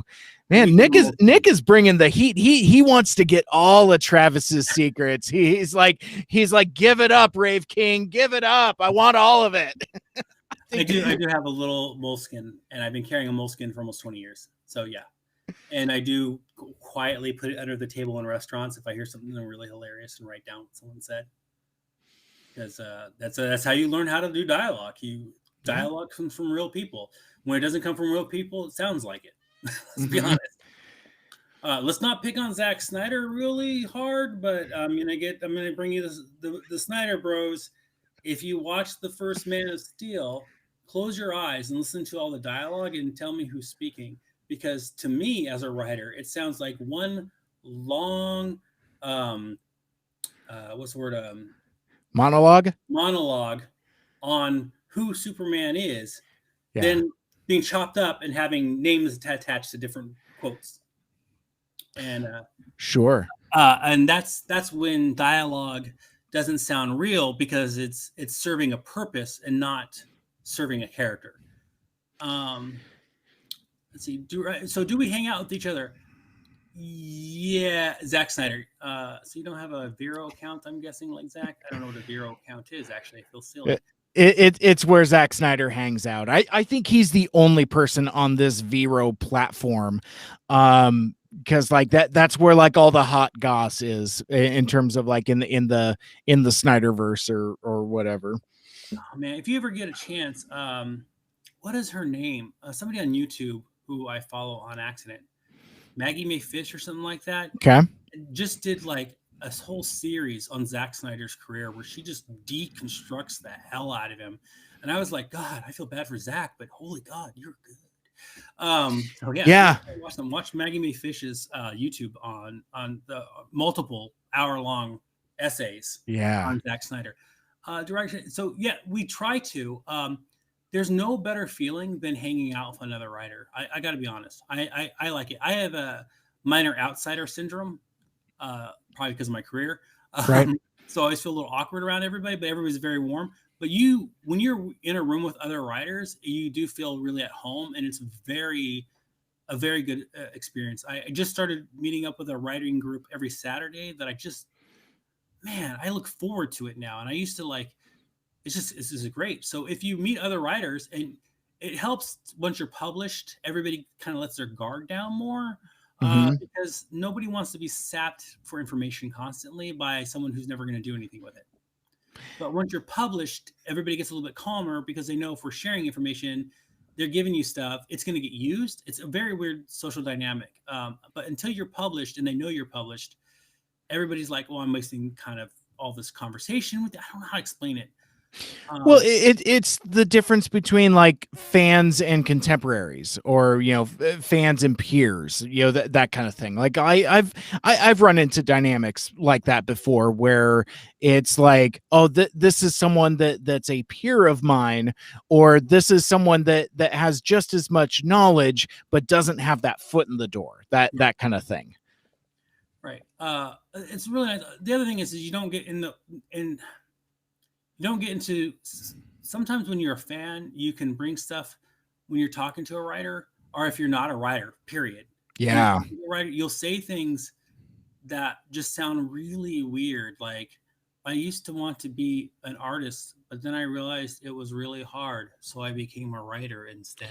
Yee. Oh, buddy. Yeah, well, and it's kind of interesting, kind of how the dynamic in comics has evolved, and I don't know how it is now in contemporary comics, but like obviously like in the 90s it was kind of like the age of the rock star artist. Yeah. And writing really kind of took a back seat. But then you get to the, I would say, mid aughts, maybe early 2000s, and that kind of became like the era of the rock star writer. It's like We you had the got, British invasion happen. what's that? The British invasion. Oh yes, of course, yes, yeah. So Grant and Alan and Neil at their stride, all of a sudden, people are like, comics can have good stories. But that also might be a reflection of right before the British invasion, you had stuff like Wildcats. 5 pages in, just switches the storyline, and you're in a different comic book in the same comic book. And you don't know what happened. Yeah. No offense to Jim Lee, I adore you, but Wildcats needed help. Yeah. I'm just saying. The other thing with that is there's a lot of times, and this is true just in writing in general. We write what we think. You see something you like, and you go, I can write that, and then you go write that. So you read J.R.R. Tolkien, right, and then you go write your own fantasy version of Lord of the Rings, but with your own character names and generically. And I think that happens in every creative industry. Someone goes, oh, I can do that better with my own character ideas. And what if they did this and this and this? And there's a lot of that derivativeness. Yes. Yeah. And I think that artists didn't understand that they weren't bringing anything new. And there was nothing to tell them not to do that, because they could throw anything at the wind and they got money. So you end up with Wildcats and Wetworks. I don't know how many X-Men ripoffs at that time. I'm not trying to be mean. I'm just saying, like, the teams. Even New Mutants and X-Force, X-Factor. Like, it's basically derivative of X-Men, because all these guys read X-Men and said, I can do that with my own versions of the X-Men. Right. And then they just wrote comics. And another thing, sometimes I think during that era, there was a lot of misogyny with the women and less about the story. Yeah. Trying not to say it was softcore, but there was a little bit of a softcore element during that period for teenage boys who couldn't get their hands on real things. And I think after the British invasion of stories, we see a lot less of pure spandex superhero females, to be honest. I think that that's still a thing that happens. You can go on Kickstarter and find a lot of really terrible comics that are doing really well. And I have nothing against their art or their comics, but they are literally boob comics. Right. And good for them. But that because that happened, if those guys wanted at that time to make better stories, there was no feedback to push back against them to tell them to stop initially. Yeah. I think they had to mature naturally, and maybe something happened. Guys, I don't want to mention any names, but some of the biggest artists of our time, who at that time were also artists / creators / writers. Right? Sure. I think a lot of them didn't have that pushback because there was just so much gold. Yeah, well, and that's the thing too. It's like, we discussed this a little bit before we went live. It's like, some of those other Kickstarter campaigns are wildly successful, and that's the response to criticism of those projects. It's like, well, if it's so awful, why is it making so much money? Yeah, why are they getting $40,000 and literally there's no story here? Yeah. And it's going to be a one-off issue. They always make them. There's a couple of them that are serial issue 1 people. And they're still super successful. And even though their stories never have an issue 2. So yeah. But they have a fan base and they follow them and they keep reading issue 1 over and over again. And then you look in their comments and people are like, when are you going to do issue 2 of blah, blah, blah? And I feel bad for those people, because I don't think issue 2 is ever coming. Yeah. I'm not trying to knock the writer or the artist. I just don't think they know how to go any further. Right. Right. And then sure enough, they can do another campaign, do another issue 1 and have it be just as successful as that other one. It It's might even be the same story, not to knock sure. another group, but that happens. There Yeah. are some other creators who've literally put the same book out, the same story, 3 or 4 times now on Kickstarter and have wild fan bases for it. Yeah. Yeah, I think we might be talking about the same group, but I think there's something to be said also about like tapping into an audience, good, bad, or indifferent. It's like, Chuds apparently have a lot of money and are very eager to spend it. And you know what? If that's what they want to spend their money on, that's fine. But where I start taking umbrage with that philosophy is when they use the success of those campaigns as an indictment on the mainstream comic industry. That's where it gets a little iffy for my taste. I mostly live and let live, but then it's just like, wait a sec. No, there's context to be had here. So looking at the time, we've been going for a few. What's that? We gone over. Well, I mean, it's a podcast and a live stream. We can talk as much or as long as much as the day is long. But I think before we kind of get maybe take some more questions and kind of have some more discussion, because this is fun. This is this is really great. Trying to avoid staying out of trouble with various fandoms, but I do kind of want to talk about Starlight a little more if we can, because this is coming into the final week of the campaign for issue number 3, and I was wondering if we can touch on maybe what makes this particular campaign unique, like in terms of like backer rewards, things like that, more or less. The reason for the season, why we're here, is like, say, hey man, if you have not backed issue 3 of Starlight, here's your opportunity. Why aren't you doing it? Why do I need to back this book? That kind of thing. Yeah. I am going to say something real quick that Nick said. I think sure, of course, did a cover for us, it'd blow the roof off our comic. I'm going to be honest. I think, of course, it would. I have a soft spot for Rob. Okay, he's actually a wonderful person. I met him once, but we share somebody as without knowing each other very well. We've run into each other once. I've mentioned that we both know the same person in the industry, and we're both close to that person. So, and he knows business. Like, he's one of the few guys in the industry that this other person who's really strong in the business straight up told me, you can put Rob in a room with the board of directors and he'll pitch clean every time. He's very good. I don't ever knock Rob, even though sometimes I didn't like his art back in the day. Okay, so I'm not a Cable fan, so let's get out there. All right, let's talk about my comic. And I would kill to have a Rob cover, to be honest. I just because he's so cool, and I think he would have a lot of fun. I try not to knock people that I think are just really where they belong. He deserves everything he gets. He really has brought a lot to this industry.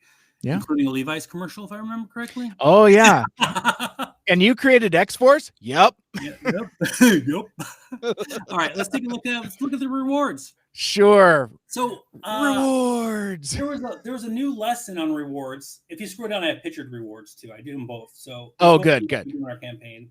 So, and I'm going to slowly scroll so folks can look at these just delicious sample pages. I mean, again, just it's great. Right. Hold here for just a second. Sure. The ship itself is actually called the Storm Runner, if you were to translate it. Okay. I don't think that comes out in the comic. But it's called the Storm Runner, and it doesn't originate with any of these characters. This is not their ship. I think that does come out in the comic. So I'm just spoilers. You learn a lot about the space pirate cats and how they get ships and what it's all about. That does come out. But the ship's designs are influenced heavily by Forbidden Planet. Okay. So if you look, see how the hallways are just way too big for these characters? Yeah. And they're lit wrong because these are not the aliens that exist on this ship. All the controls, the doorways, everything Brett took into consideration to make the ship feel like something made for a race that's no longer on the ship. That had different anatomy than anything on the ship, and that's one of the fun things about it. So I just wanted to point that out because it's one of my favorite things about his design on this. That's a really cool detail for sure. Love and that. It's supposed to feel massive. Oh my gosh! I mean, again, just the detail there. Sarah's little, I'm gonna kill something. Yeah. Go mess you up. I love it. Okay, so yeah, let me scroll down here. I got some of this stuff. Yeah. Let me see. Did I pass it? No, keep going down. Okay. Putting these things together takes hours. So this explains the difference between a reward and add-on. And oh man, I have a door. I'm not expecting anyone. I'm just gonna peek. I think. Okay, yeah, go ahead. Keep scrolling down. Okay. Rewards. Rewards for all backers. And again, as we're hanging out here with Travis, once he returns, like my dude Nick, if you want to join the chat and look for some tea for us to spill, throw it out there, as well as any questions you might have about the Kickstarter campaign for Starlight issue number 3. And yeah, I'm just rewards for all physical backers. Okay, very good. There we go. Oh yeah, there we go.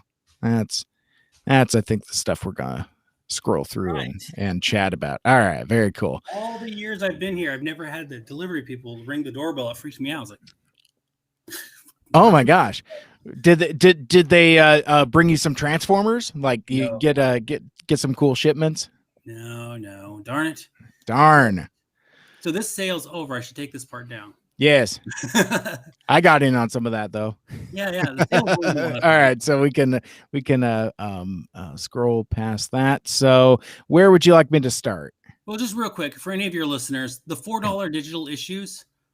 Once you pick up that first $4 digital issue and you want to get the first 2 issues, they're $4 each. You click it, you click add-ons, and you add the other 2 issues.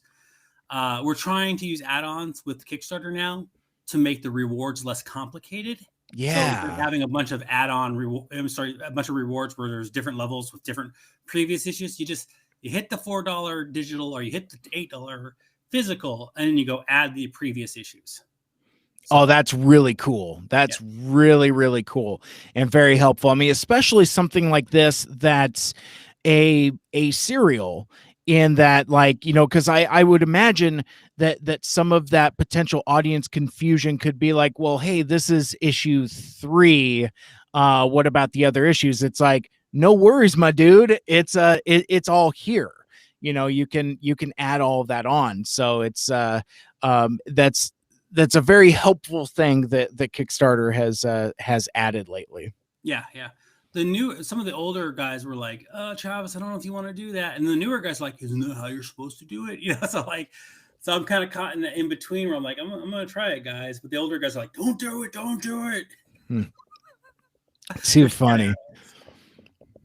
All right, so we'll keep going down. Festival pack's just the festival pack's just the base pack, in my opinion, because you get the bookmark, the digital copy, the physical issue, and the pinup that comes with that pack. And that's probably the most popular pack, in my opinion. Yeah. And then we get to that Lee Moyer print. Yeah, buddy. Yeah, it looks so good.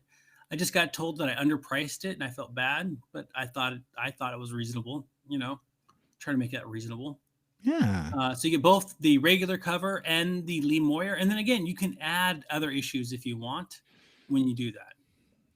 And then we have a retail bundle. Now we do sell these. Comic book shops are slowly picking up on Kickstarter stuff. So if you can get a shop to pick you up, that is awesome. And so having these here is to show them, hey, we've got you if you need them. And you get them fairly cheap, so you can resell them for about $8 a pop or $6 a pop, something like that. Sure. So we'll go down here a little bit further. And then we have these mini prints. Yes. I thought I had one sitting out to show you, but I guess I don't. But the mini prints are the Brett art that Brett does. And in this case, you have Stan Lee and then Ron Swanson. What's his name? Swanson. Thank you. Yeah. And then Stephen King covered in mold. And then the dude from The Office, because I don't watch The Office. Everybody harasses me about that. It's fine. You're I don't fine. watch Parks and Recs, and I don't watch The Office, and nobody lets me live that down. Not that I haven't tried. Sure. I think they're funny. They're just not my kind of funny. When you can recognize that something's good, but it's just not your thing. Yeah. Like I mean, know Glenn Campbell is great, but I'm not going to listen to Glenn Campbell. Exactly. I was going to say, I feel I have very similar tastes in like music, to where it's like, I could appreciate the artistry, not necessarily my jam. Yeah. That kind of thing. Nick, I will try Community at some point. I am interested in trying it. I just haven't gotten around. I write and work so much. I don't have a lot of time to do shows.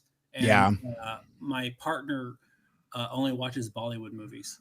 I watch a lot of Sharaka Khan movies. A lot of Sharaka Khan movies. That sounds awesome. Yeah, Rick and Morty I had the same trouble with, actually. I had a hard time getting into Rick and Morty. I only recently got into it. And it was because Brett actually compared me to Rick. Oh, really? Yeah. I don't know if that's favorable or not. As an asshole. Right. Sorry, I didn't mean to cut through your show, man.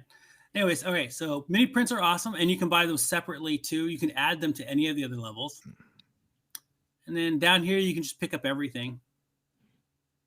That's everything. So this at the $55 level, that's everything? Get the whole series plus this variant cover plus the mini prints. It's my favorite level. Now, this is the most unique thing we did for this comic coming up, for this issue. And this is, Brett will sit down for $200 and hand paint a cover just for you. Oh, wow. Yeah, it's the first time we've ever tried this. I don't know if anyone else has done it. I think some people tried it since. One of our friends picked it up. So I don't know if he got the idea from us or he just said the same idea at the same time. But yeah, Brett will actually make you a custom art cover for you. And it does include all 3 in digital issues and a physical number 3 on top of it. But you do need to pick up the other 2 issues physically as an add-on. Just because it starts running out of money quick. It stops being profitable. Right. And the last one we have is the $300 use Raver. That's always been a big one for us, actually. Yeah. Is a great word to use. Yample. Yep, that's my title. New one for campaign. Yample. That one's actually really good. It comes out in the following issue. So we've actually sell about 3 or 4 per issue so far. And I mean, it doesn't sound like a lot, but it's 3 or 4 pages added to the comic, right? Yeah. With your imagery in it at $300 a pop. This is still a pretty good thing. Now, I'm going to be honest. Rewards are troubling for us because we really only know comic books. Yeah. But I will tell you, for issue 4, we've been spending the last several weeks learning how to do some of these other cool things like fancy pins and action figures. We just didn't know how to do that. It wasn't available to us. And that goes back to what we talked to almost an hour ago. When you're first starting out in this, there are guys who know how to do that stuff, but you're going to have to learn it yourself. Right. And you only get to, that stuff only really kind of gets unlocked for you as an achievement after you've already published something. So your first book is unlikely going to have any of those cool things that are now an expectation for most backers in Kickstarter that are part of the community. They expect the bookmarks, they expect stickers, they expect action figures. And that's one of the things I think that's going to hold back a person doing their first series. Yeah. Well, and correct me if I'm wrong, because I think you mentioned this in one of our previous interviews, but like the more experience and success you have in Kickstarter themselves makes more tools available for return creators, right? A better way to put it without getting myself into a huge another hour-long mess. The more they're willing to work with you to make the tools do things for you. Okay. So that other thing you're talking about, the idea of maybe a publisher kind of opening up spot, does not exist in Kickstarter. So don't get your hopes up. Okay. You have to recreate that with third parties. all those publishing tools like you see, you see those bigger campaigns have, or those companies that think, that are kind of like Kickstarter publishers, they're creating everything else on their back end through third-party applications such as BackerKit, MailChimp, things like that are covering up and picking up where the tools don't exist to do a serial series in Kickstarter.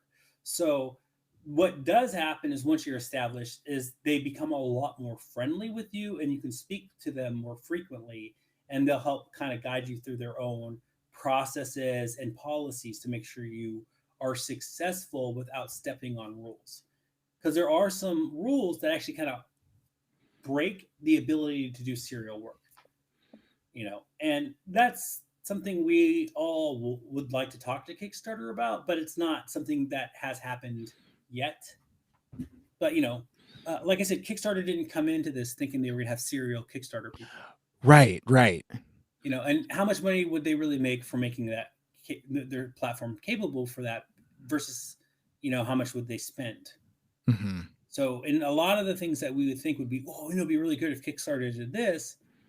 Yeah, for about 20 of us, right? Yeah. Who are pulling in 10,000, so maybe $2,000 or $3,000 every couple months for them. It may not going to happen. We might have to use a third-party tool for that. So just be aware of that when you're coming in, that there isn't a magic set that opens up to you the minute you start publishing on Kickstarter and you're successful. Interesting. Yeah. Very, very cool. Good stuff. I hope they would be. Yeah. That's disappointed. Well, and it's interesting though how Kickstarter has kind of learned and grown with this growing and expanding creator community.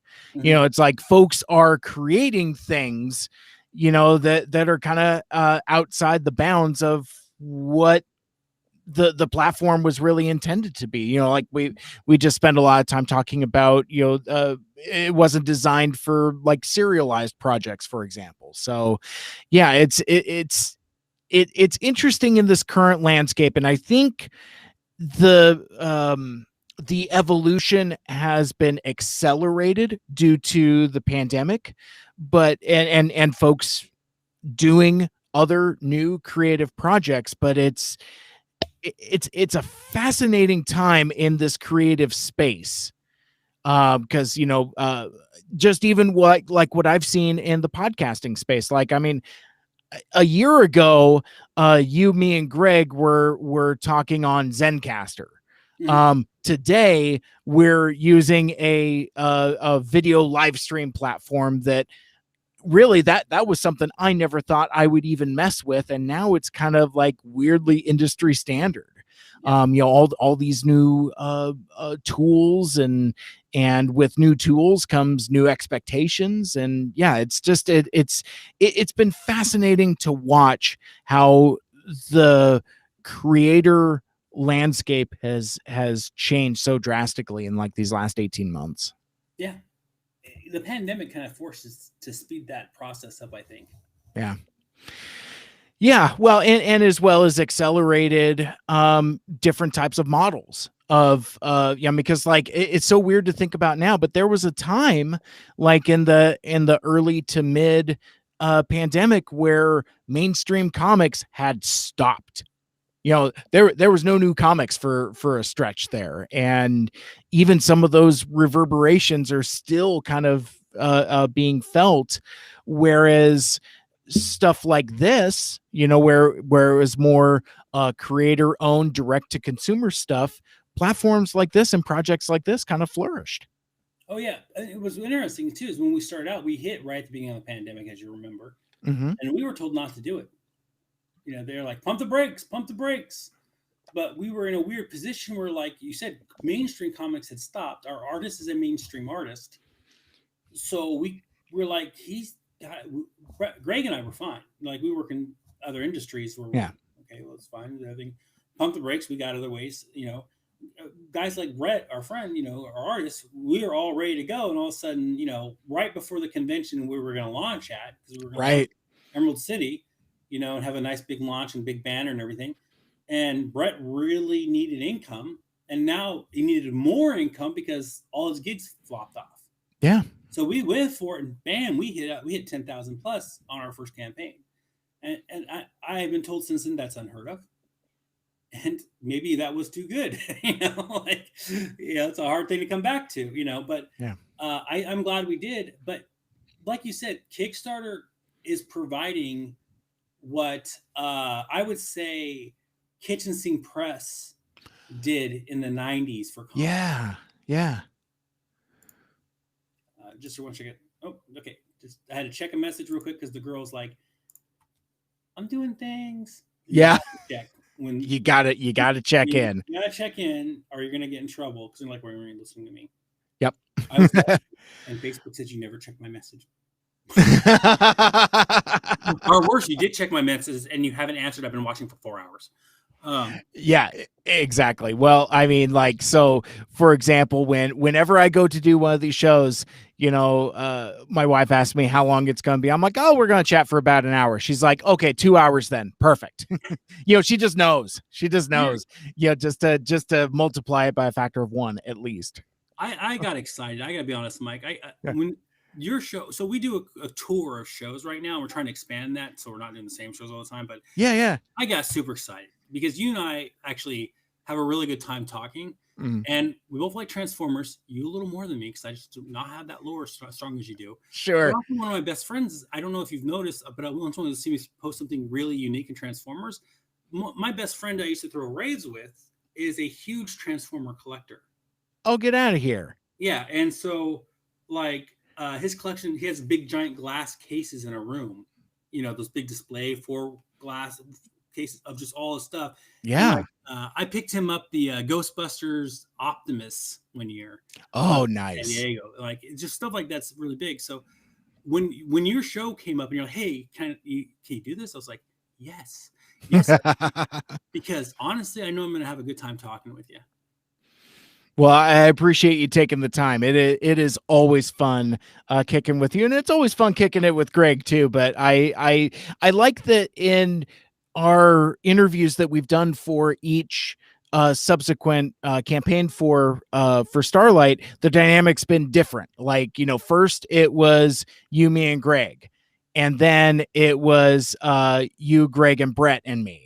And so now it's just you and me, and that's that it's super cool. It's nice to just kind of talk about things in different dynamics. Yeah. So Nick is a huge Transformers fan also. He's like, haha, so do I, but I need a lot more of those DTOF cases. And that's kind of funny. The IKEA glass case has really just kind of become like the industry standard workhorse display case. I've got 2 of them myself, and yeah, I mean they are a really great case here. But keeping it in the realm of everybody's favorite robots in disguise, we were talking a little bit before we started recording about the Cybertronic spree. And that was one of those things where, like, you and I had no idea that the other was like such a fan of them, and I think they're great. Their whole thing is just really awesome and a whole lot of fun. Oh man, and their cover of Led Zeppelin's Immigrant Song, yeah, epic.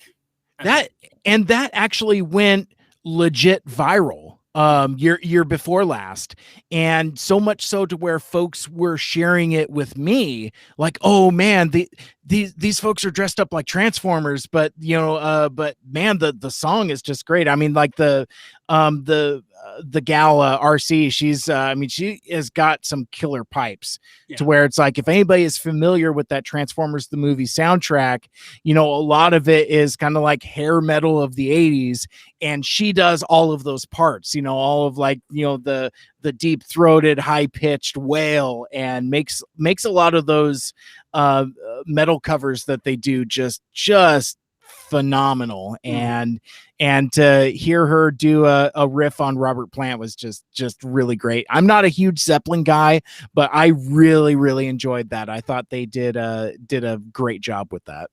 Yeah, I if they tour this year and you go out, I'm probably going to see if I can get tickets too. It's worth it. Yeah, and super excited by the idea.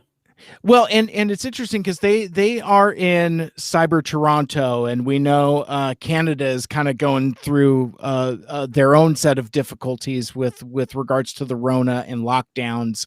So, I mean, hopefully they're able to hit the road. But yeah, I'm not sure. I mean, it's already been rescheduled a couple times already. But yeah, fingers crossed. So I guess to get closer to closing out, because we've all got obligations, and I don't want to keep you here all night, but this has been tons of fun.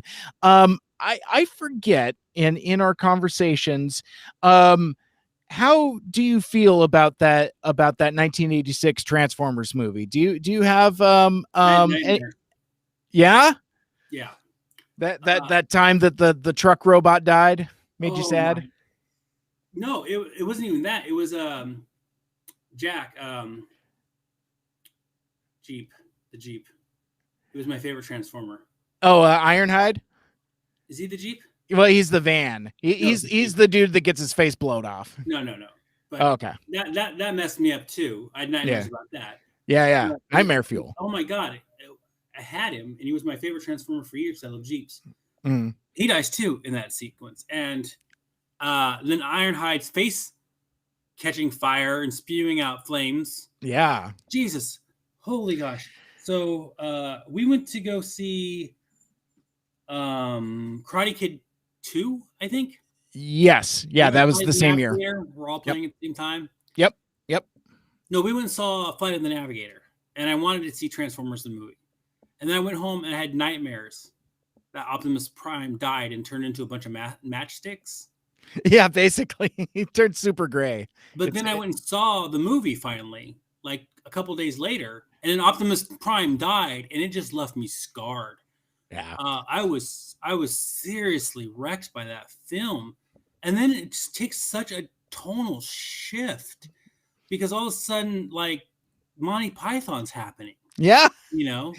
Yeah. It's like Omnicron and like this huge deep voice and like, and then all of a sudden like Spock is talking and then it was bad guy. Weird. And then like I don't want to say I didn't like Rodimus. Yeah.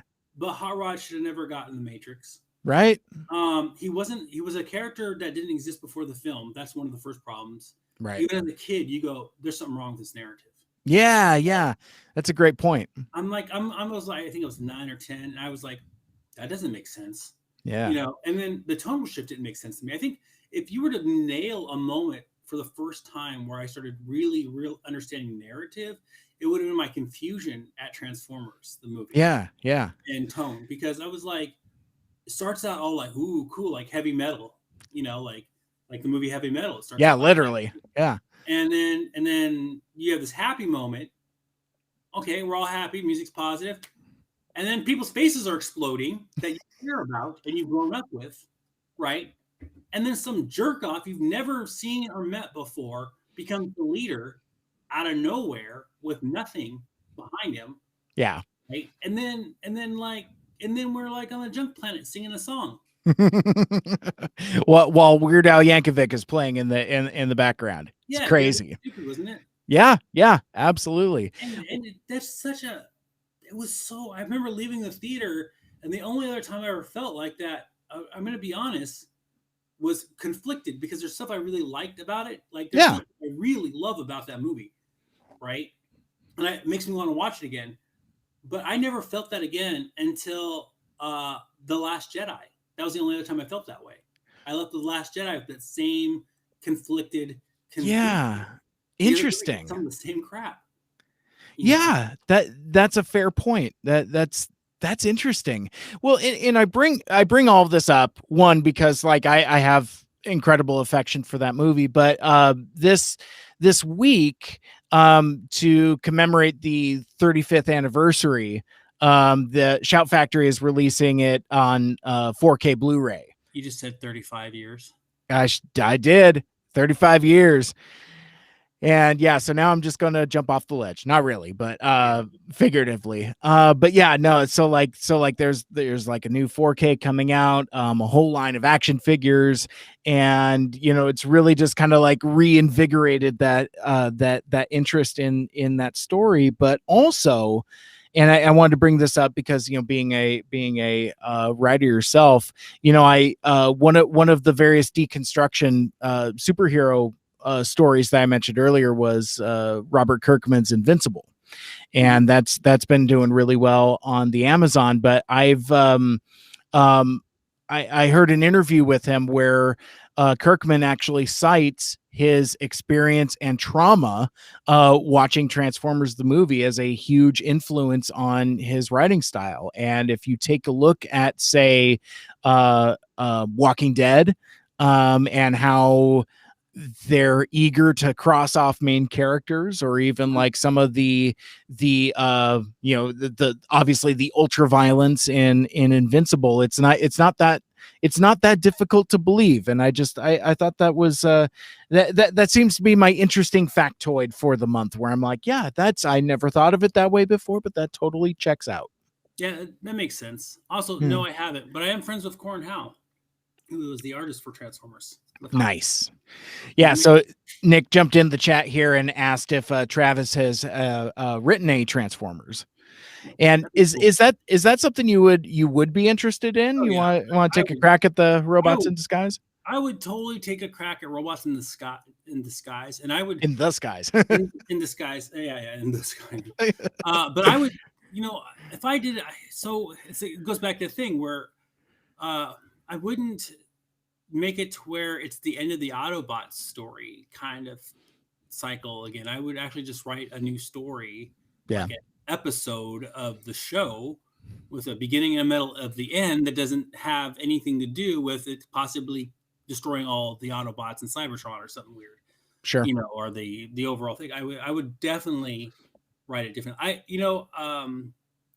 Just side note, I liked Bumblebee. I thought it was a good movie. Oh, the movie? Yeah. Oh, yeah. Tons of fun. Promised as a kid. I figured in a lot of ways that was the Transformers movie I thought I was going to go see. Yeah, that's I think that's more than fair. I was gonna. Sometimes I segue in a way that works, other times I don't, but I did want to loop this back around all the way as we wrap up here. Nick had asked us something like an hour ago, saying like, would you like to have an animated movie or live action movie made out of the comic? Obviously referring to Starlight there. Animated rave opera. There it is. That's what I want. I want a rave. Like, I'm talking like get Darude, have him build a score with lyrics by somebody from Disney. Sure. Right? And animation that feels like rock and roll. And it'd be a retelling, right? But, if we just delivered Starlight as an animated story, you read the comic, right? What new am I bringing to you?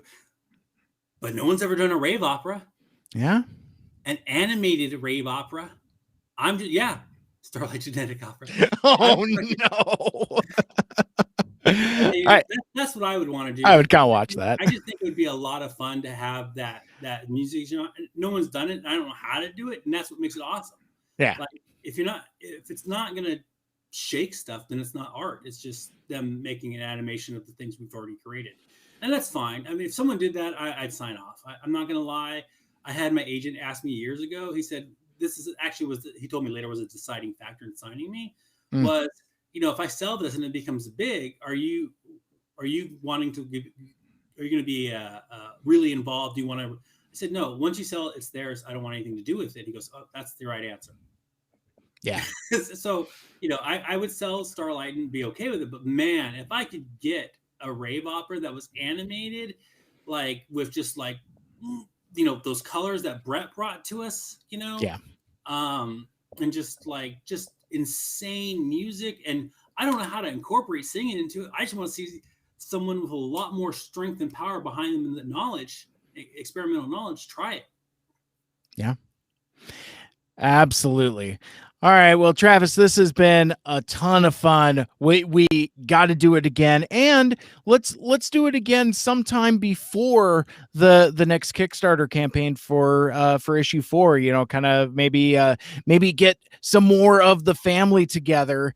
Because yeah, I think that would be a lot of fun and kind of keep that momentum going. So, folks of you that are out there watching, thanks for hanging out with us. But the main takeaway I would like you to have is, one, back the project if you haven't yet, or if you've already backed, maybe consider stepping your pledge up to one of the higher tiers. Yeah, we're kind of looking to do what every 2-3 months, give or take. Oh, we should put the address. What's that? The address, www.starlightkickstarter.com, and Starlight is STARLITE, like light beer. Everyone loves it. Like light beer, exactly. But yeah, I mean, so as you're listening, like our friend Nick, tell a friend to tell a friend to check out the project, because I think at this point, you know, you guys have built a pretty decent fan base of the stargazers, but we need more stargazers as we get to, you know, going into the second half of the project. So I think that's kind of my call to action to my audience, is kind of, you know, it's cool that you dig the project, but see if you can kind of get somebody else to check it out also. So again, that's starlightkickstarter.com. Still got about, as of when we're here on Sunday afternoon, evening, wherever whatever your municipal time zone is, got about 10 days left on the campaign. It'll be about a week by the time the podcast audio drops. If you've been on the fence whether you want to back the project or not, you know, because it's already successfully funded, still jump on it, because this is your opportunity to get the book, to support the campaign. And if you want more of this, well, then you gotta you know, kick in. And I was trying to figure out a Snoop Dogg reference. They all got the cups, but they ain't chipped in. But that analogy does not quite work here. But you get the idea. So Travis, before we part ways for now, could you let folks know where we can find you out on the internets, and how we can connect with you out on the social medias, and any other remaining plugs that we might not have missed? Now would be the time to do so. You can, I mean, if you search for Webworks, WEBBWERX, in any social media platform, I'm probably going to pop up, because that's my old rave name and rave promotion stuff. In fact, if you do an image search for that, you'll find a bunch of pictures of raves and ravers and me. So yeah, WEBBWERX is my Twitter, my Instagram, and my Facebook is Travis Rave Webb. And it's easier just to follow me than it is to add me, because I think I'm back to max friends again, because it does that. But I do have a fan page for Starlight, so at Starlight Comic Book, for both Twitter, Instagram, and I believe Facebook. Yes. Also a Webworks fan page that's been around for years with a couple thousand followers. But yeah, so any of those locations will bring you back to us. And then we have a starlightcomicbook.com, which was where we kind of archive all the stuff from the previous Kickstarters and stuff like that. And if cons ever come back, that's where our con schedule will be. Sweet. Very, very cool. Well, again, Travis, I appreciate you taking the time and the extra time to, you know, kind of talk about the inner workings of Kickstarter, and even a little Transformers chat for that portion of the audience as well. But that will wrap things up for this week's episode. Thank you so much for hanging out with us and watching, and for listening. A special shout out to Nick for all of the incredible questions. You're the MVP of this week's episode. And if you want to listen to my podcast, Mike Seibert Radio, and all of my past shows, subscribe on Apple Podcasts, Stitcher, Google Podcasts, Spotify, TuneIn, or wherever the heck else you listen to your podcasts. And you could check out the full show archive out on SoundCloud. 5 years and over 300 episodes worth of shows there. And join us sometime again in the future for another Mike Seibert Radio live stream out on Twitter, YouTube, Twitch, and Facebook Live. Like, share, rate, and review the show. Let us know what you like and what you'd like to see more of in the future.